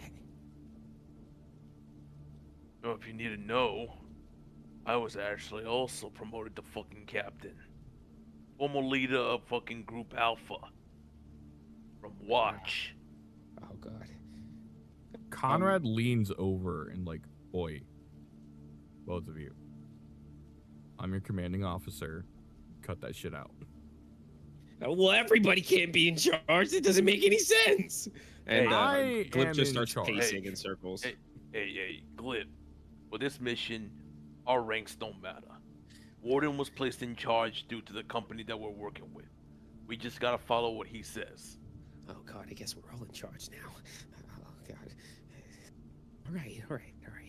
Conrad He'll think he's like in charge. reaches down and flicks Glib in the forehead. Like, wait, chill out. That seems to I need- reset him entirely. I need your help putting this back into place. God damn it! Pay attention. Police. Oh, right. You see him stand in a full salute, and you see his eyes kind of glaze over. I'm gonna kneel down to Ivan and be like, "So, Blackbud, Blackout, is there any chance that Glib might have ingested something, particularly of the crack variety?" I don't know if the potion had any effect with them, any secondary effects, but good to know the next time that you want to bash him to reset him, do it by all means. As Bro. you guys kind of banter, Conrad and Glib finally kind of get the truck back to where it was supposed to be, and it starts right back up automatically. All right, you two, we have a meeting. Let's go take care of this, please. You'll see this freaking All right, let's dance. Y'all Yep. fall back into the Overwatch, and it doesn't take you very long to get to the clock tower. Probably maybe 5-10 minutes at best. It's pretty close.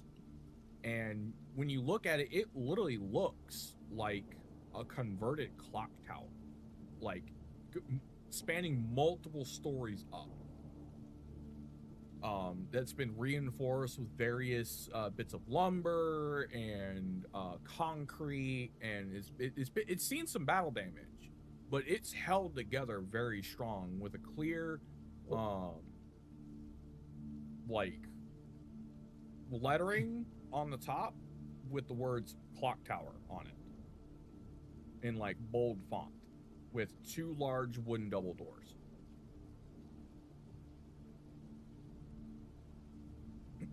Alright, park it right here then. Alright, everybody out. So, who wants to be in charge of making sure Glib doesn't say something stupid? You. As that happens, he goes and walks towards the back. I'm assuming this vehicle has like a back opening, like a hatch or something. Yeah, so the back almost is like an up armored like back of a pickup truck. So the top is open with almost like a turret area for Conrad to sit in because he's too big to be in the actual vehicle. So that's typically like his perch point. Okay. Yeah.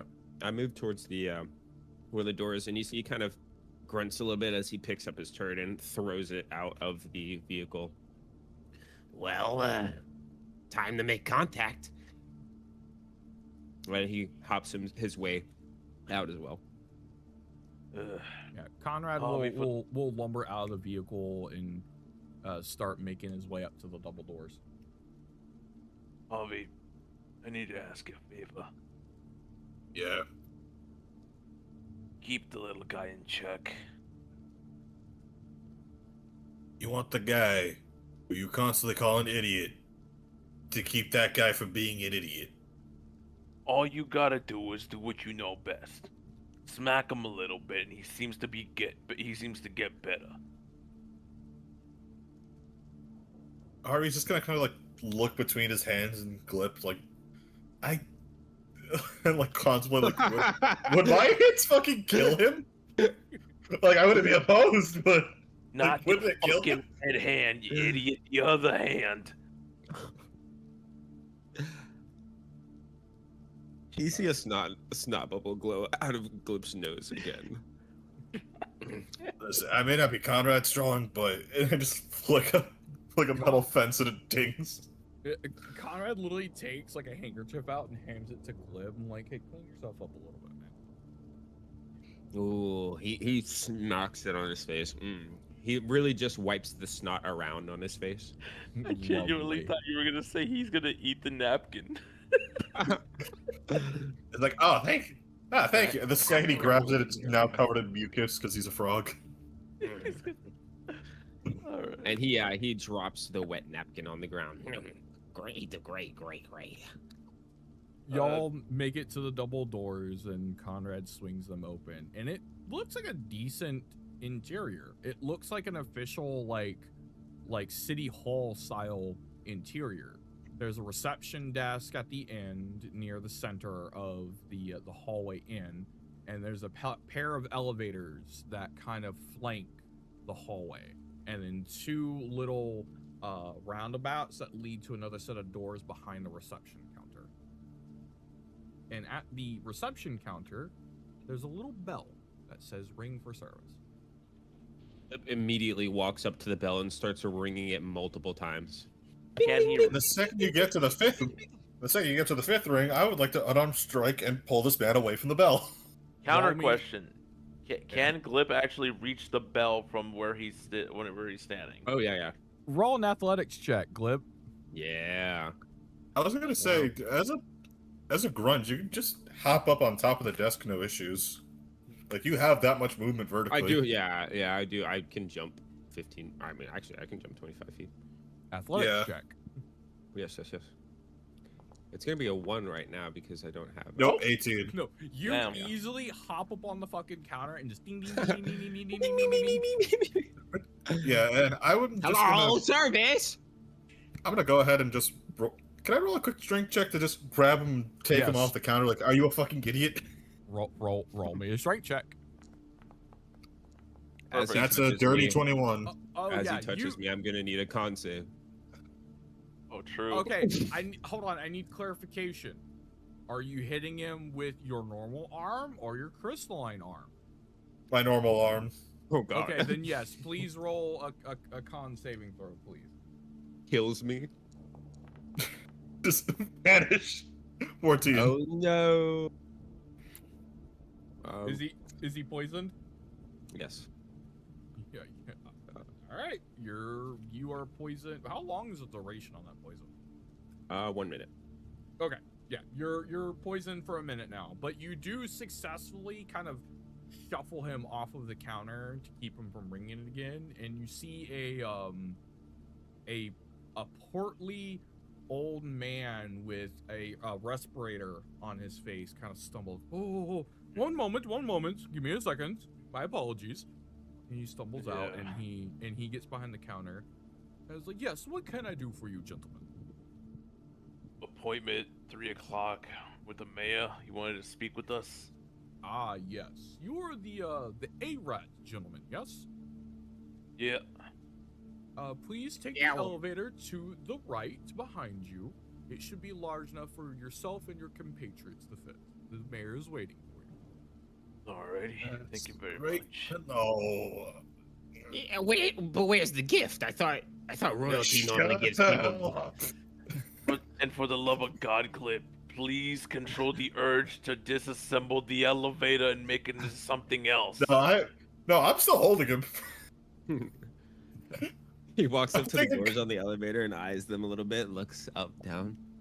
Oh, this would make the perfect shield. Don't even think about it. This is a public domain building. He's struggling to hey, get look. out of your arms. Hey, let me go. Glib, I want you to look me in the eyes as I tell you this. As much as this would make the perfect shield, you also make the perfect cannonball. So fucking shut it. As he looks you in the eyes, you see one of his eyes drift off to the side. Actually, Harvey, please make me a intimidation check with advantage, sir. Oh, you don't have to say that. I have that baseline. Boy. Nice. That is Oh, yeah, no, 18. I'm gonna fucking give that to you. Glib, you feel the urge to just chill out, like almost stonemasonry. Like, I need to quit squirming or he's gonna rip my head off.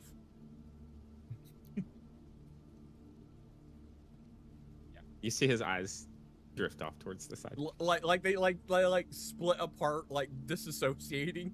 Yeah, both eyes in different Yeah, yeah. directions. Yep. When he's so intimidating, you just kind of stand there like, oh, The no. You see claw. His skin gets the moisture on his skin begins to. Ugh. Oh goodness. Fuck Oh, would I God. put in this You fucking guys- potion? Wait for the elevator to come down. It opens and you guys enter. The doors close behind you and immediately begin to have you guys ascend. After about, I would say, a minute or two, doors then open back up to another hallway.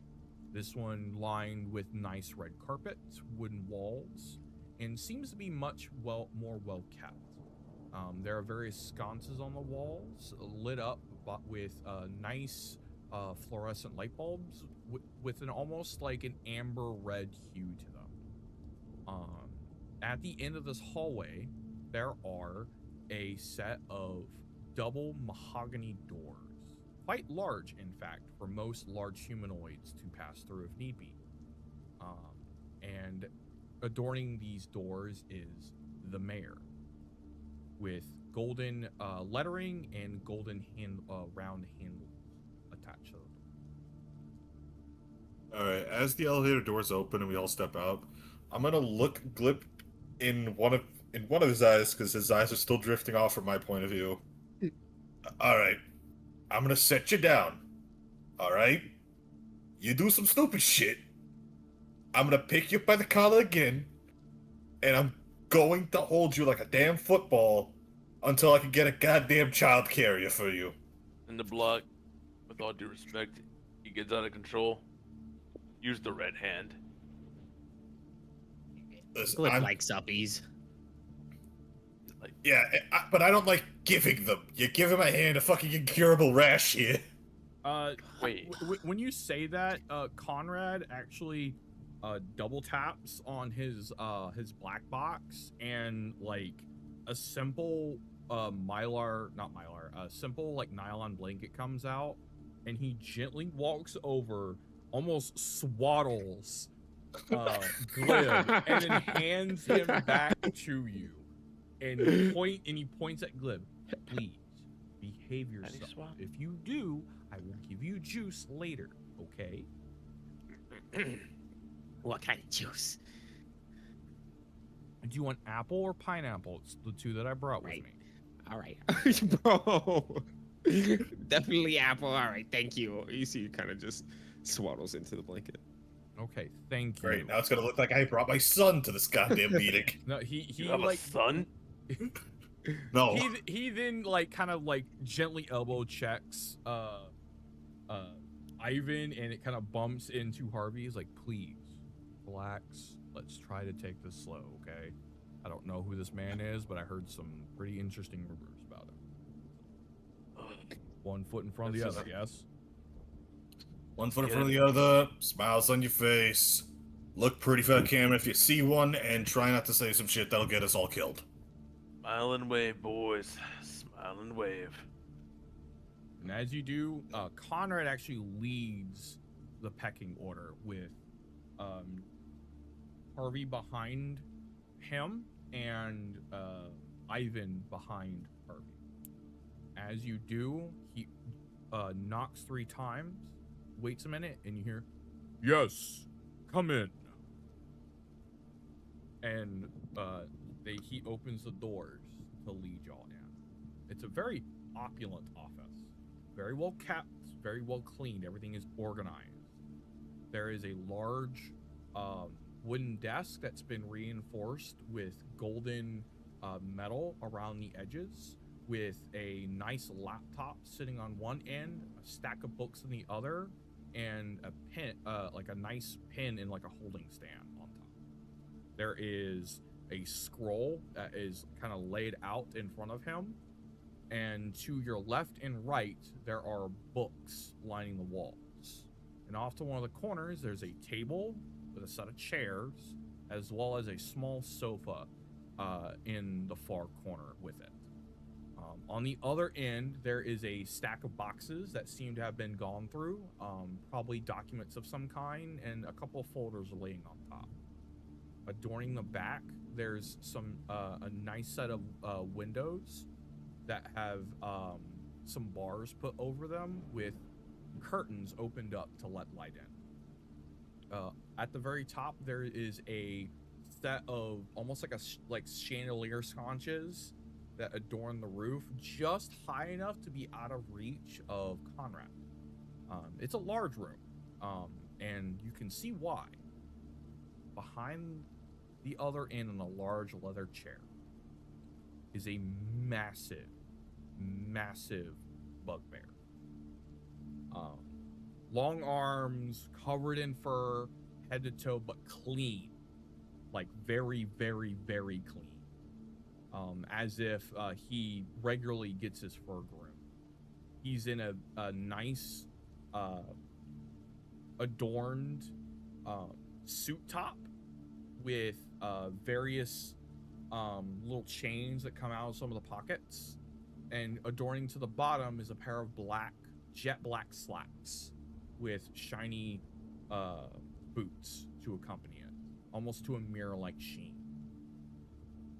He stands up with his arms crossed, and he looks at the 4 of you. Goes, "Ah, I see. You are the ARAD gentleman, yes?" Yes, sir. At your service. And as he looks at all of you, he taps his desk twice and then snaps his fingers. And 3 chairs will appear, and then one larger chair off to the side, big enough for Conrad to sit in. Please, gentlemen, have a seat. As he says that, Harvey is going to turn Glip around so he could see the mayor and like bow with him. Oh, hey, Mayor. Permission to maintain dignity while immobilized. Impossible. Granted. Please put him in one of the chairs, if you'd be so kind. Yes. Yes, sir. And he will set him down in the chair next to... Harvey will set Glip down in the chair next to his and pull Glip over so that he's within arm's reach. And then take his seat. He kind of just wriggles there for a second. As you all take a seat, he then sits back down and kind of pulls himself up to his desk. He brings his hands up onto the desk, kind of interlocked on top of the parchment, and looks at all of you each with kind of like kind of sizing you up for a minute, just kind of taking stock of what he's dealing with, and kind of nods. All right. So, I have a feeling you know why I called you in here. No, please clarify. The gate. That was your doing, yes? Yeah. We have orders to proceed to any gates. And either destroy or, in this case, for the first time ever, close a gate. I'm sorry. Close a gate. What have we been doing this entire time, then? I know. Closing the gate's the only way to actually do it permanent. Have you ever played whack-a-mole? Kind of looks over at Glip, kind of snorts, and then turns back to Ivan, who seems to actually be holding his attention, i.e. some level of respect and authority here. Doesn't know that Conrad's the one in charge, but so far, Ivan's the first one to speak up and actually hold his attention. All right. Before we keep on going with this, apparently exploding them the way everybody's been doing it is completely wrong.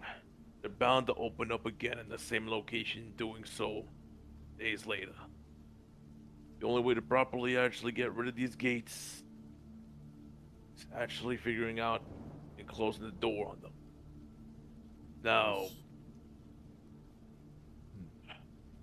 from what I know, my gloves give me the power to do that. There's no other record of anything else being able to do a similar thing. I want you to be honest with me when I ask this. You have a pact with a guardian. Not fully committed to it yet. They did mention something about doing a pact with them.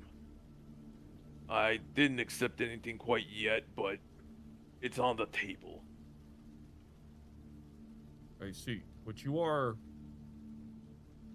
He kind of, like, pauses a minute, and he kind of pulls out, like, a cigar, kind of chops the end off without really missing a beat, and lights it. Takes a deep breath and gently blows out up. Doesn't blow at you, but he blows up out of respect. So what you're selling me is you are in, I guess the best word would be cahoots with a guardian, yes? I'm sorry, repeat that again? He asks if you are, like, with you're associated with a guardian right now. If that's what you're calling them, that's what they tend to be, I guess. My gloves, they talk to me.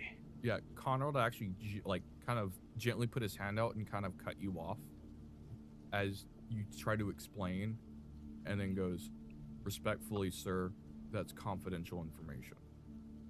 My name is Conrad. I am the leader of this group. At least as far as I know, they're not so much guardians as they're called primals. Ancient forces not native to this land. But they seem to be more helpful than the other forces at work. If I'm not mistaken, in fact, Cinderblock, your arm, don't you have something going on with that as well? Yep. Quite literally have one of them right now in my head. Or, I guess in this case, hand at the moment. You too, huh? I had my suspicion. Alright, y'all ready for some fun shit? Yeah. As you mention this, and has spoken it aloud, Harvey, your hand begins to glow at the symbol. And then your whole arm begins to glow, and then your eyes start to glow a soft amber and then a light blue. And then behind you appears what looks like an apparition. It's a man in robes, a hood over his head, but seemingly adorned underneath in feathers. His hands clasped together gently, almost in a praying stance, with eyes of piercing blue. Ah, I see I can finally make my presence known. The gentleman off to my right speaks the truth. I have made a pact with this gentleman. My name is Osala. I am the god of the night travelers and weary souls. I have taken upon myself to align myself with this gentleman, as well as... what was your name again? I apologize. As he looks over towards Ivan. My name's Ivan Boyle. Ah, yes. The gloves affixed to his hands at the moment are soul-bound to him at the moment. They house the aspects of light and dark. You could call them my brothers. And they have been assisting us in the proper closure of these gates. I simply wish to make my presence known and make a quick clarification. But yes, I am currently in a pact with this. The gloves, however, have not been fully claimed, so to speak. They're having a little bit of a disagreement, but I hope that will be resolved soon. Anyways, keep up the good work, gentlemen. Ta-ta. And will then disappear in a soft light and then emanates over Jin, or over Harvey, and he begins to return back to normal with his arm still taking that silvery air aspected glove.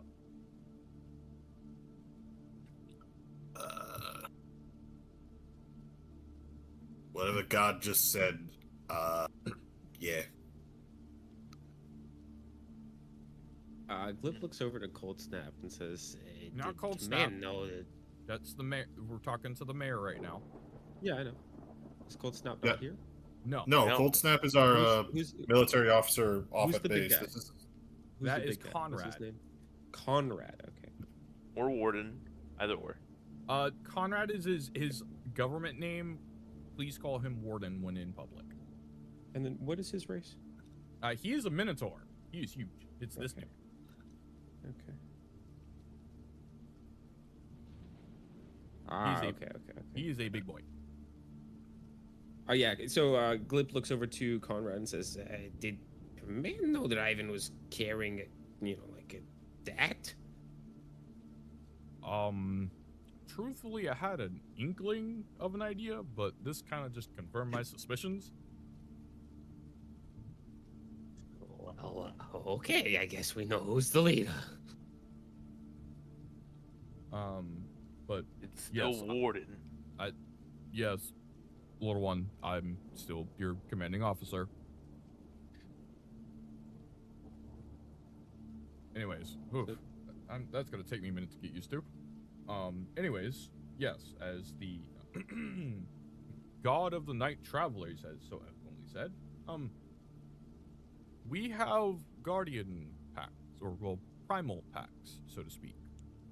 I have something going on myself. I'm not quite sure yet, but yes, we are in, I guess, in lieu with the primals to help free this land of its corruption.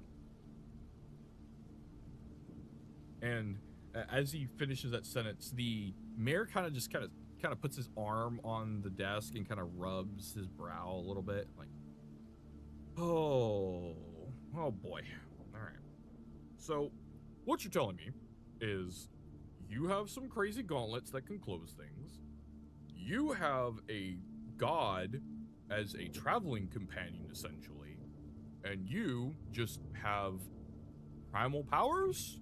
Okay, this changes my outlook on things a little bit. Trust me, we're in the same boat, Mr. Mayor. Oh, need a drink. Can I ask one question though? Of Mr. course. Mayor. You mentioned packs. We never mentioned any packs prior to that. Yes. The reason I ask is because, and as he's saying this, he undoes his like cuff for his shirt and then gently rolls it up. And as you do, from his wrist up, you can see some of his fur is gone, but it's replaced with a glowing red tattoo. It kind of crawls up his arm and around it, almost like flames. And inside, probably right below the elbow, it looks like the symbol for a like a tiger, but it's got like a hammer coming out of the mouth.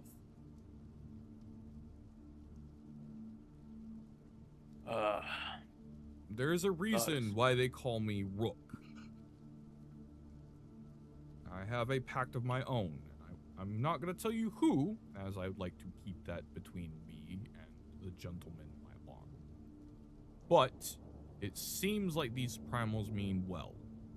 And on top of that, they must have packs to properly interact with the, I guess they call this the prime material plane.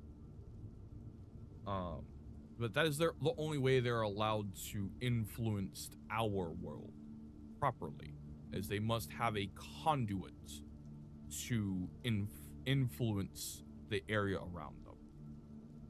I have such a pact. And then he rolls his arm back up, or his sleeve back up, and cuffs it once more. So, that confirms 3 things. 1, gate is becoming more and more of a problem every day. 2, the government is having trouble keeping up with it. And 3, we have a 3rd player on the chessboard. This day just keeps getting better and anyways, the reason I really called you is I have a request.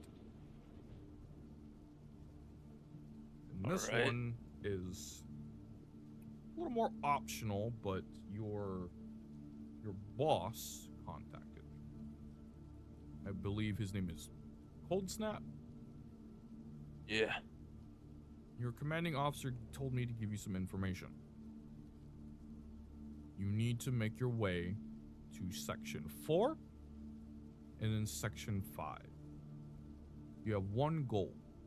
Clear out the docks in Section 5. Supposedly, that is where they want to bring in a bulk of their reinforcements. So, there, you have been given an order. I'm asking something else. I would like you to make your way towards 4, and before you go into 5, to clear out the pathway from 2 through 3 into 4. I would like to establish a route of movement between the zones. It is a tall order, but I will pay you handsomely for it. Didn't we bust down a gate not too long ago? Yeah. How are we gonna... Now we gotta put extra work on top of our mission. Warden, what do you think? You have been given a side quest.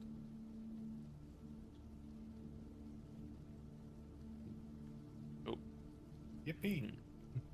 Yippee! Alright.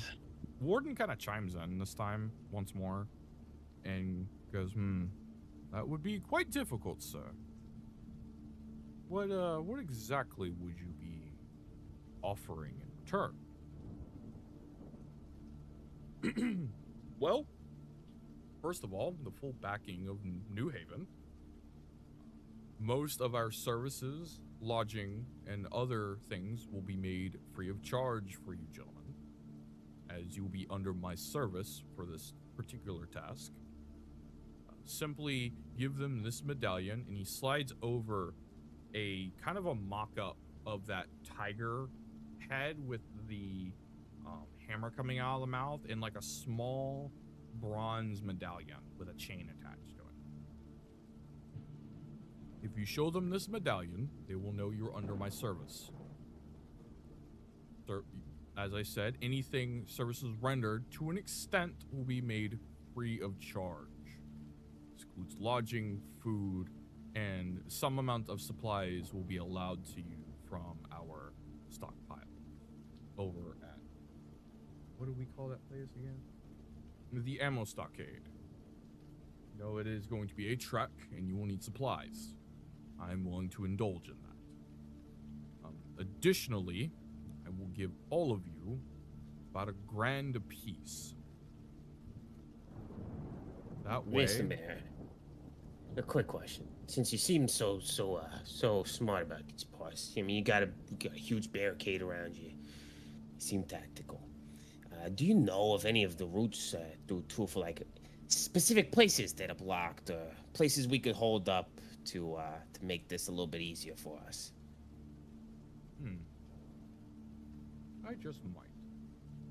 He goes on his computer and then pulls out like a little, to you it looks like a little puck, and he plugs it into his computer, taps the top of it twice, and a rendition, almost like your black boxes, will pop up, kind of a hologram. And then he'll pull up kind of the overarching map. And this is where we will open the world map. Where is my... Where did he go? Come hither, world map. I must obtain you. Create scene. I have no memes and I must scream. Scrap?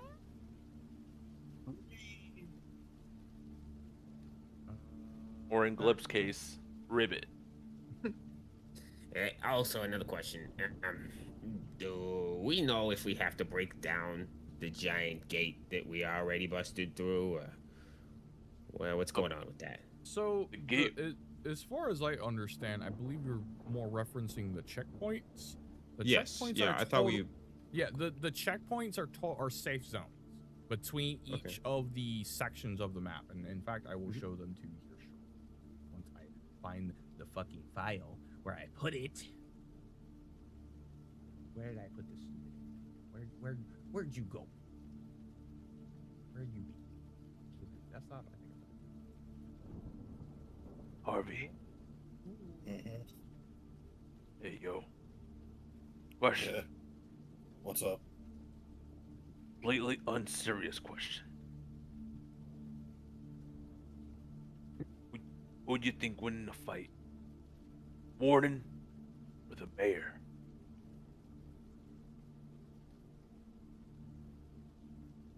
What kind of stupid ass question is that? Like, it's not even a question. That's just a matter of how long the bear can last. All right, you guys see the map up? Yep. Yeah, we see it. Okay. So, It's like, to my I'm understanding, pretty sure.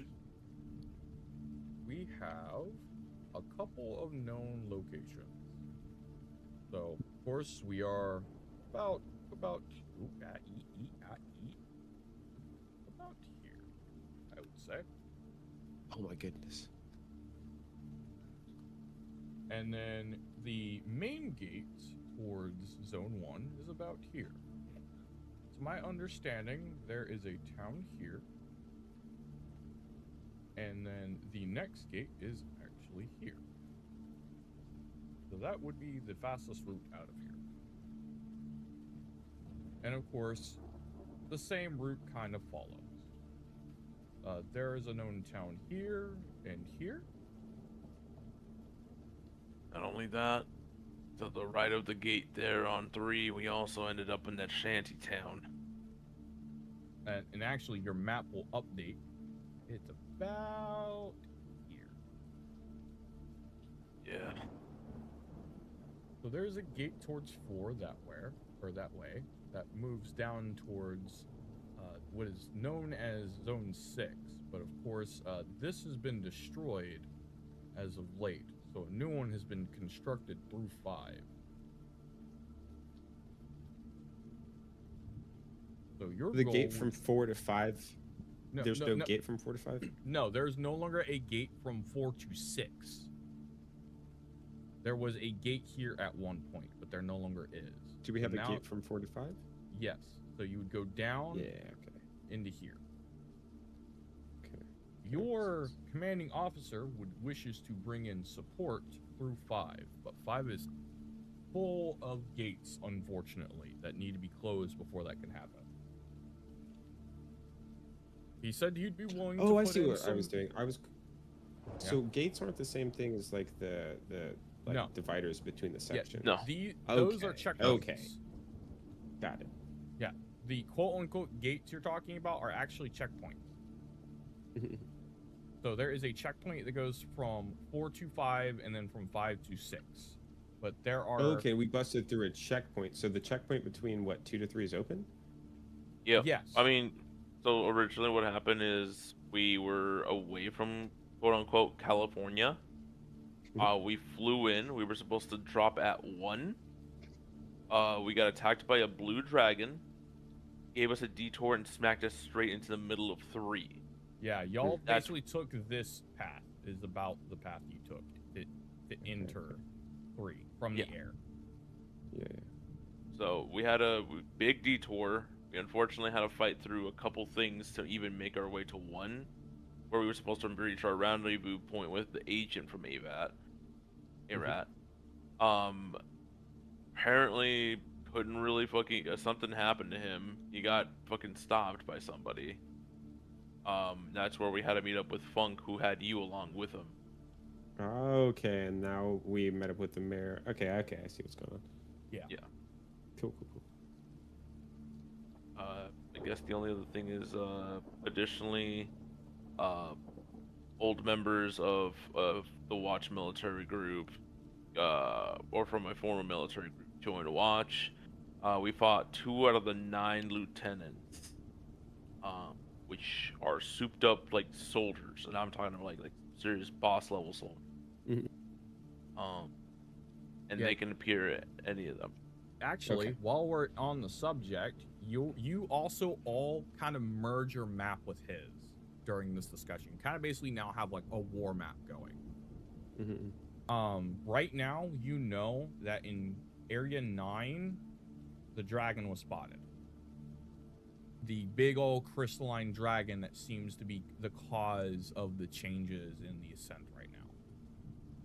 You know that there's something happening in 8. At least Jin does.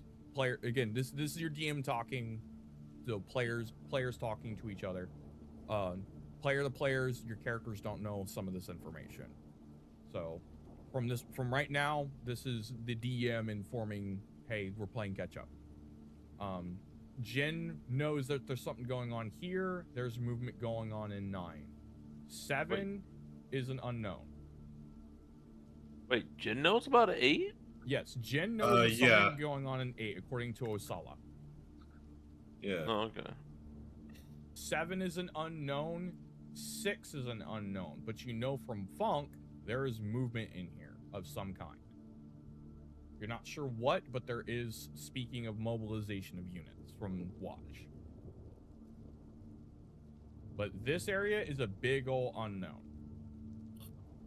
Hear me out, fellas. Is there anything going on in 2 we need to be worried about? It's just a big old wasteland. It's just a town where me and Harvey come from. All of you make me a knowledge check. Intelligence, you mean, or? Wisdom. Oh, okay. That is a 12.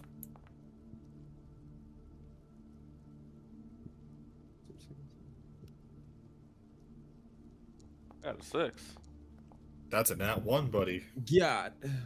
Yeah. I'm not very wise, I guess. Glib, you don't have any fucking idea. You have not You been see here his very long. eyes separate again.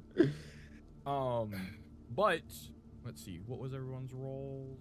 I had a 12 and Ivan had a 6. Yeah. So, Harvey, you actually know quite a bit about what's going on. I didn't Ivan, get beat up in the streets of New Hanover for nothing. Yeah. Ivan, you know a little bit about what's going on, but nothing more from what you've heard so far. Harvey, on the other hand, knows for a fact that there is something big in 8, and for the most part, 2 is clear. Yeah, no, 2's on the up and up by 2 standards, if you catch my drift. Yeah, 1 and 2 are at the moment considered safe. 3 we're unsure of. Well, yeah. And 3 still has some roaming packs of gate personnel, but it's very sparse. They're more like survivors, and there's some monsters that do appear from time to time. But it's, for the most part, nothing a couple civilians can't handle. Nothing crazy. Is there any way you could leave the blue portion up, the safe zone portion? Well, it's already, these are already safe for the most part. Yeah. The coloration that I have down here is a heat map. It's about how dangerous it is. Once you start getting into the yellows, when it starts getting problematic. Well, the reason I say that is I want to, if we can, secure 2 and then move to secure 3, so we can have a little block where we don't have, you know. So well, 2's already secure for basically the most part. You want to do that essentially. Yes, exactly. All right. Yeah, we can do that. So yeah, so this is what Glib is proposing. Is we basically secure 1, 2, and 3 as almost like a beachhead, and then push in towards 4 to 5 as per your new orders. Yeah, although I don't think we need to do that too heavily with 2, because as the rules would suggest, 2 is a safe zone for the most part. Yeah, I'm not trying to waste time. I just mean, like, I want us to get to 3. We can barricade off the... Well, if you guys are interested, barricade off the wall, then make sure that that one's... what did you guys call them? Glib, make me a wisdom check, please. And then make me an intelligence check afterwards with advantage. Another nat 1, another nat 1, another nat 1. No, almost. You're good on the wisdom. And go ahead and make me an intelligence check at advantage, please. Because you kind of hit the nail right on the head. 9. 13. 13's pretty good. Yeah, 13. Yeah, 13. So you know, at least from the little time you've spent in this place, the more the civilians get a proper foothold, the more that military forces can shore up the other locations. I'd imagine that. Yeah, it doesn't really require you to make a quote-unquote fortification, because the checkpoints themselves are magical fortifications. As long as the internals are taken care of for the most part, the rest should follow suit. Okay. Yeah, so yeah, we should move then to secure 3. We can get that area closed off, go to 4. Yeah, in other words, if you go on a proper warpath and actually actively clear as you go, everything else should follow just fine. Okay, exactly. And we need that foothold in 3, because if we push into 5 through 4 without a foothold, we might get pushed all the way back, and we don't want that. Yeah. The mayor kind of looks at Glib for a moment, goes, you make a sound argument. Yep. And you see he starts kind of eating at the bundle that contains him right now, just chewing on the wraps. As kind of ponders this for a moment, he kind of picks up like a stylus to kind of draw in the air on the map, and makes his proper proposal. What I would like you to do is very simple. Move from our location as per usual kind of making a beeline down to 3. From what I know, there is a small encampment of watch personnel right before you get to 5. Take them out. I should be able to provide a little bit of support behind you. That way you can safely move into 5 and do your duty. Good. Yeah, that looks right. Does that sound acceptable?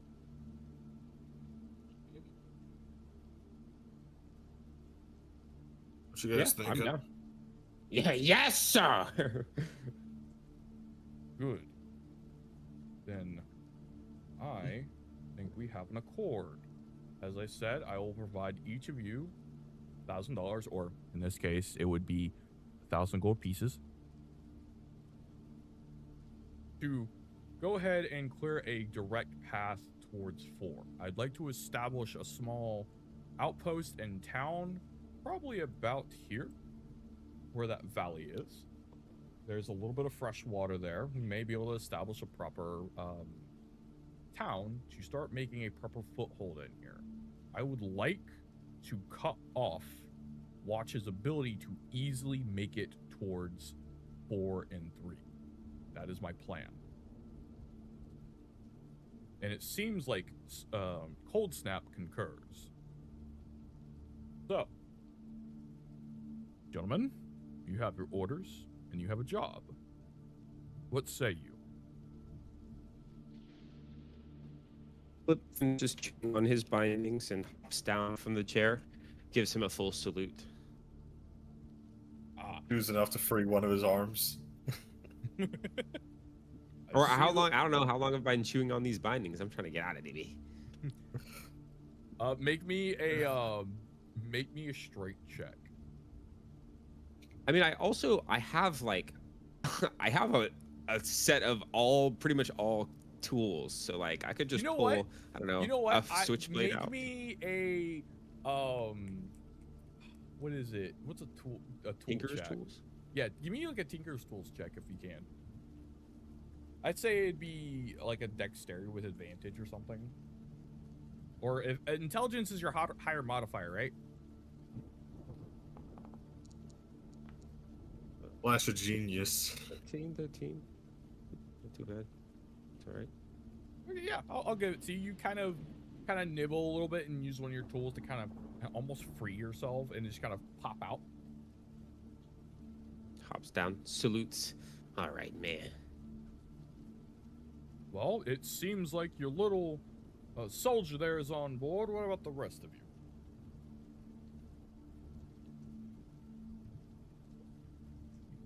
I think in this instance, Harvey's just kind of like on the fence. Like, yeah, it's a good idea, but also like, this is a mayor, and he knows he's probably gonna say some stupid shit. So he's just waiting on like either Conrad or Ivan to say some shit.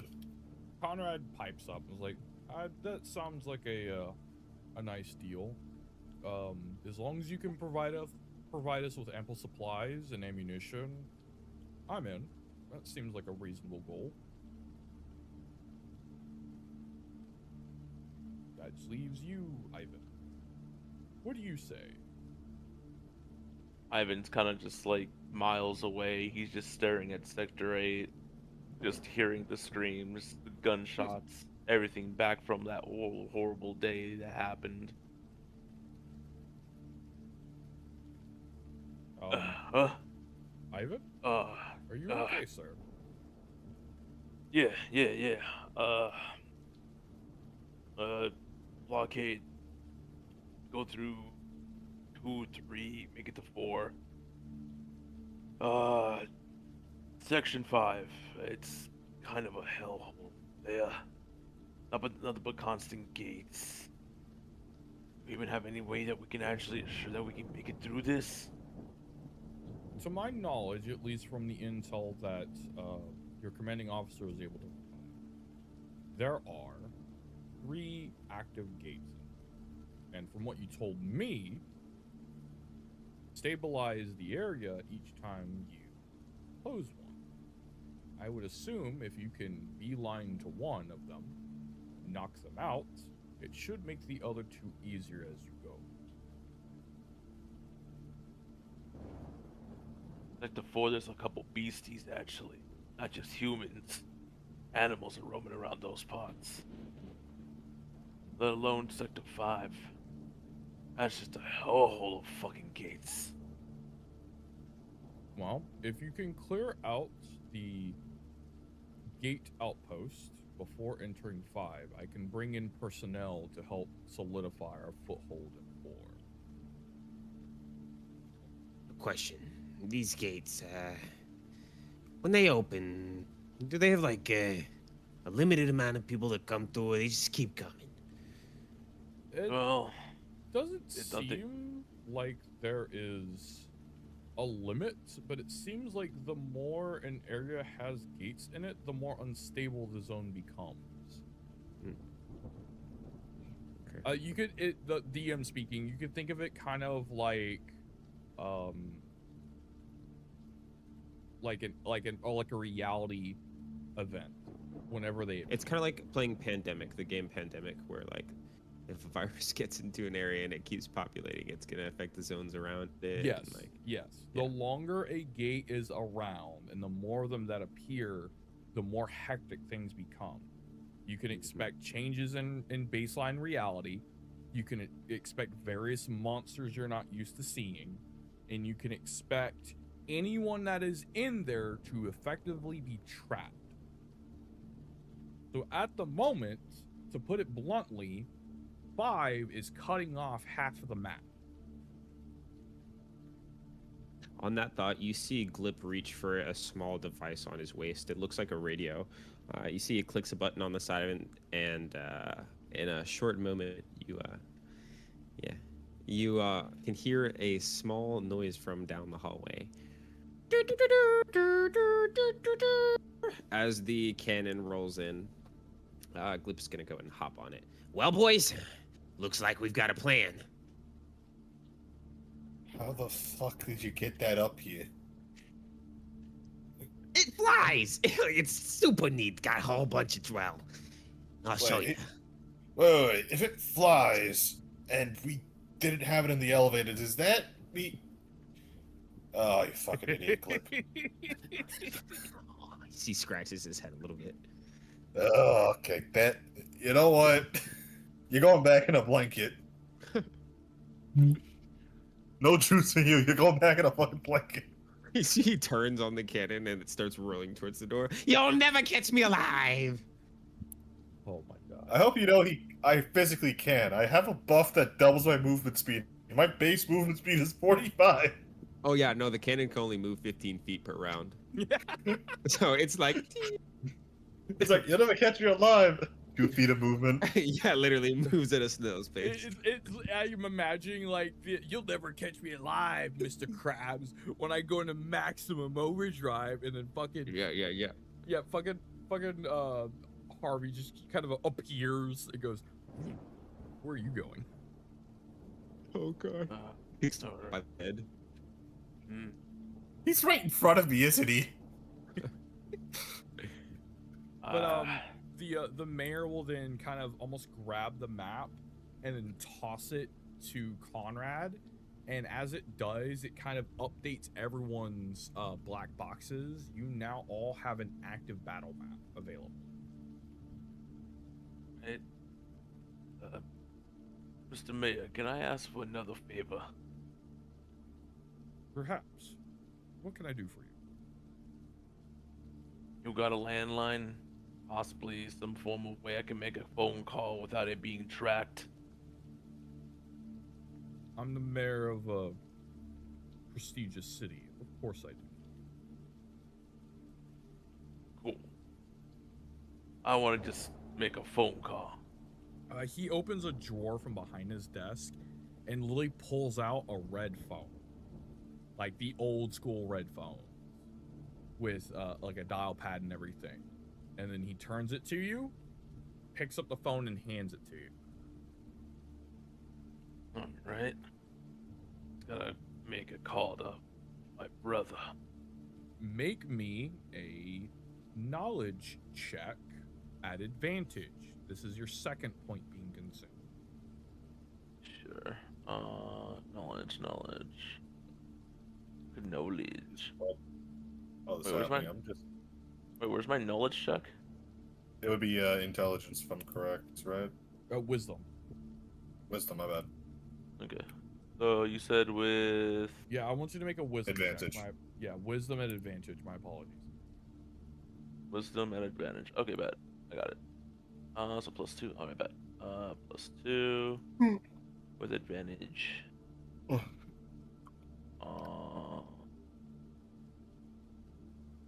20. 20. Oh, okay. +2.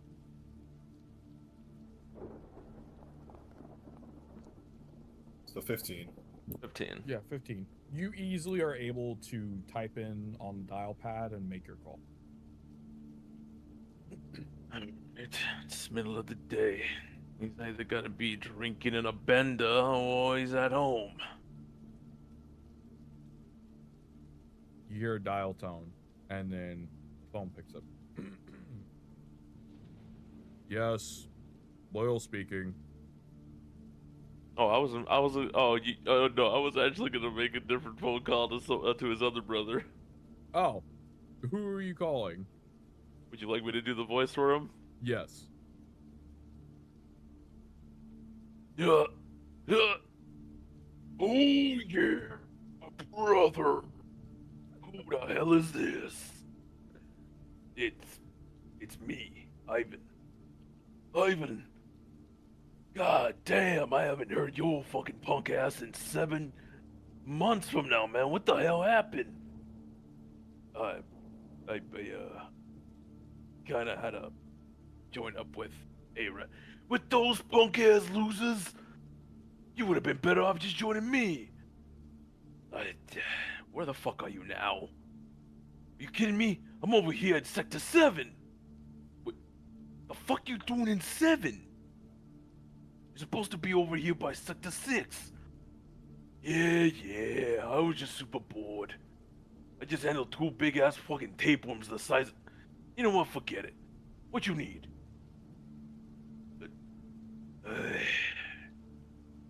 You have any fucking information that we could use? Information? On what? How's it looking on Sector 4? Sector 4... bunch of pipsqueaks, you'll be fine. You're worried about beasties. Sector 5? I could please skip that. But it seems like a nice little ball pit for Buford to get in there. I'd recommend you take your toes and just dip it in there for me. See how the waters feel. Anyways, I gotta get going. There's this little cocktail waitress over here. Oh wait, never mind. That's just a fucking pinup doll. Well, just the same. Laters. Oh my fucking god, not that asshole. T Anyways. Gaines hangs up the phone, and you're left with a dial tone. Of fucking course. Useless as all hell. Alrighty. Alright. Good news and bad news, boys. Good news. Sector 4 has animals. Petting zoo we're gonna have to deal with. Bad news. Sector 5 is just as hellacious as a fucking Sharknado.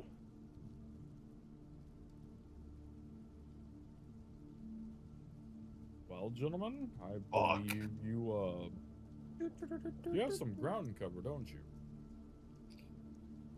That we certainly do. I'd like to say that during this whole conversation, Harvey has been like trying to wrestle Glip out of the tank. He's not gonna budge.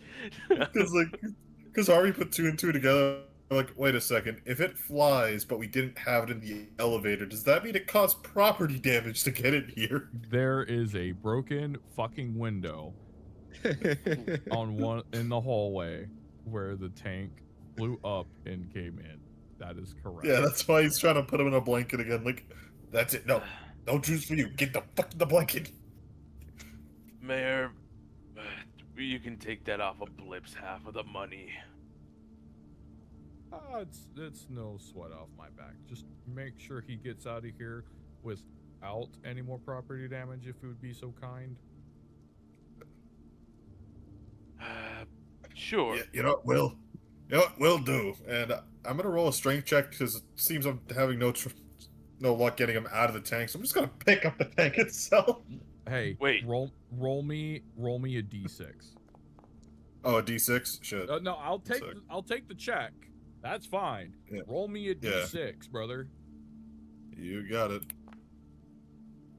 And away we go.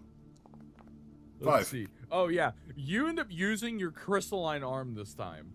He does not only does he not poison you this time, you have a much easier time grabbing him, and he is not going fucking anywhere without your say so. Yeah, just like Glip in one hand, the tank in the other. Like, that's it. We're going. Yeah, You're going in the car. Like with a 22, I'm not even letting Glip roll a contested check. You picked his ass up. Already go on without me. As the tank rolls off. Oh, That's it. Anyways, Conrad gets up, walks over, shakes the mayor's hand, says, "Consider it done. We got a job to do. Gentlemen, pack up. We're gonna go get supplies and then roll out."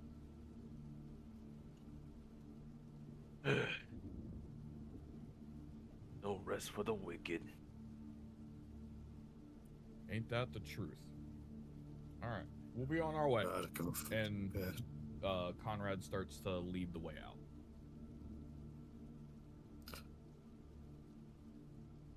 The door closes as like Glip still screaming bloody murder. I want to victory. Conrad literally like picks up the little tank with one hand, like, "All right, come on," or he breaks anything else. I don't even think like he would use the whole hand. I think Conrad would just like pick it up with 2 fingers, his thumb and his index. Right. Like, I just imagine that, like, he just uses the tank as like a damn finger puppet. Like, he just puts his index finger in and just lifts it up that way.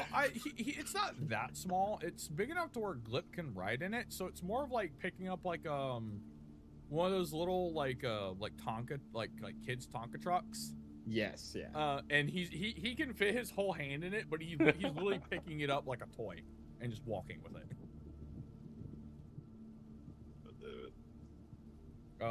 You all file out through the elevator and take it back down and out to your car. And get everybody loaded up, and Conrad says, "All right, we need to get supplies." He said something about something called the ammo stockade, I believe. Yeah, the ammo stockade. I believe that's over near the western parts, about a mile or two from the jackpot. Let's get our supplies there and go ahead and start making plans to leave sometime late tomorrow. We need some rest. We need to recuperate and get ready for quite the long trek.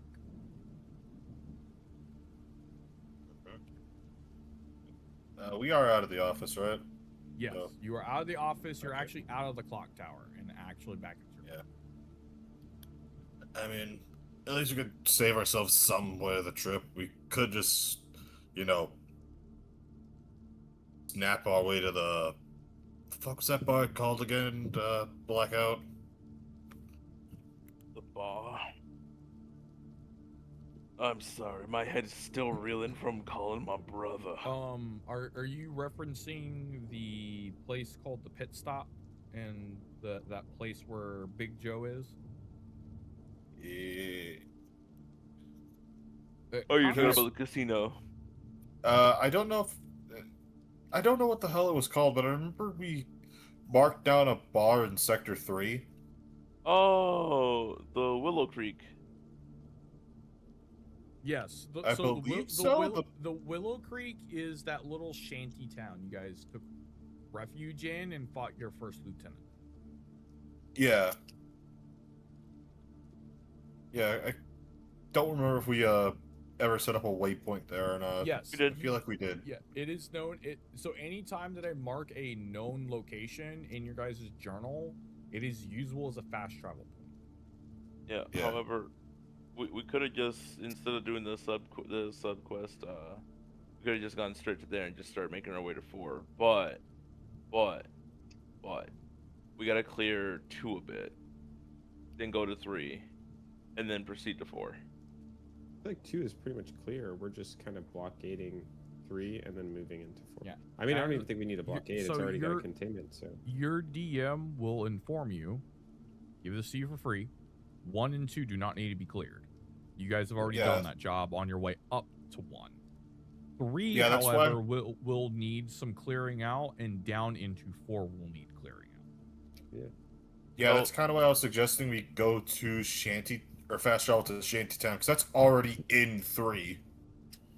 Well, think about it this way as well. The shantytown's kind of in the middle of 3. We have to get to the gate from sector 2 that leads into 3 to start Yeah. from there. Yeah. Yes. Uh, the- Yeah. Just make a trip to the containment gate too, and then move Yeah. into 3 from there. Yeah, exactly. Alright. Fair enough. Alright. I will let you guys know if you do like take the long way. You probably won't be fighting anything. We won't be fighting anybody. Correct. It's when Yeah. you enter 3 and 4 when you start getting into danger zone. Yeah, then let's just do it the way Glip said. Just start up from the fucking gate to 2 that leads into 3, and then just start the blockade that way. Alright, that works with me. Yeah. So the players. Do we have enough supplies to get to gate 2? Yeah. The mayor said that we are covered when it comes to supplies that we need. Okay. So- Okay.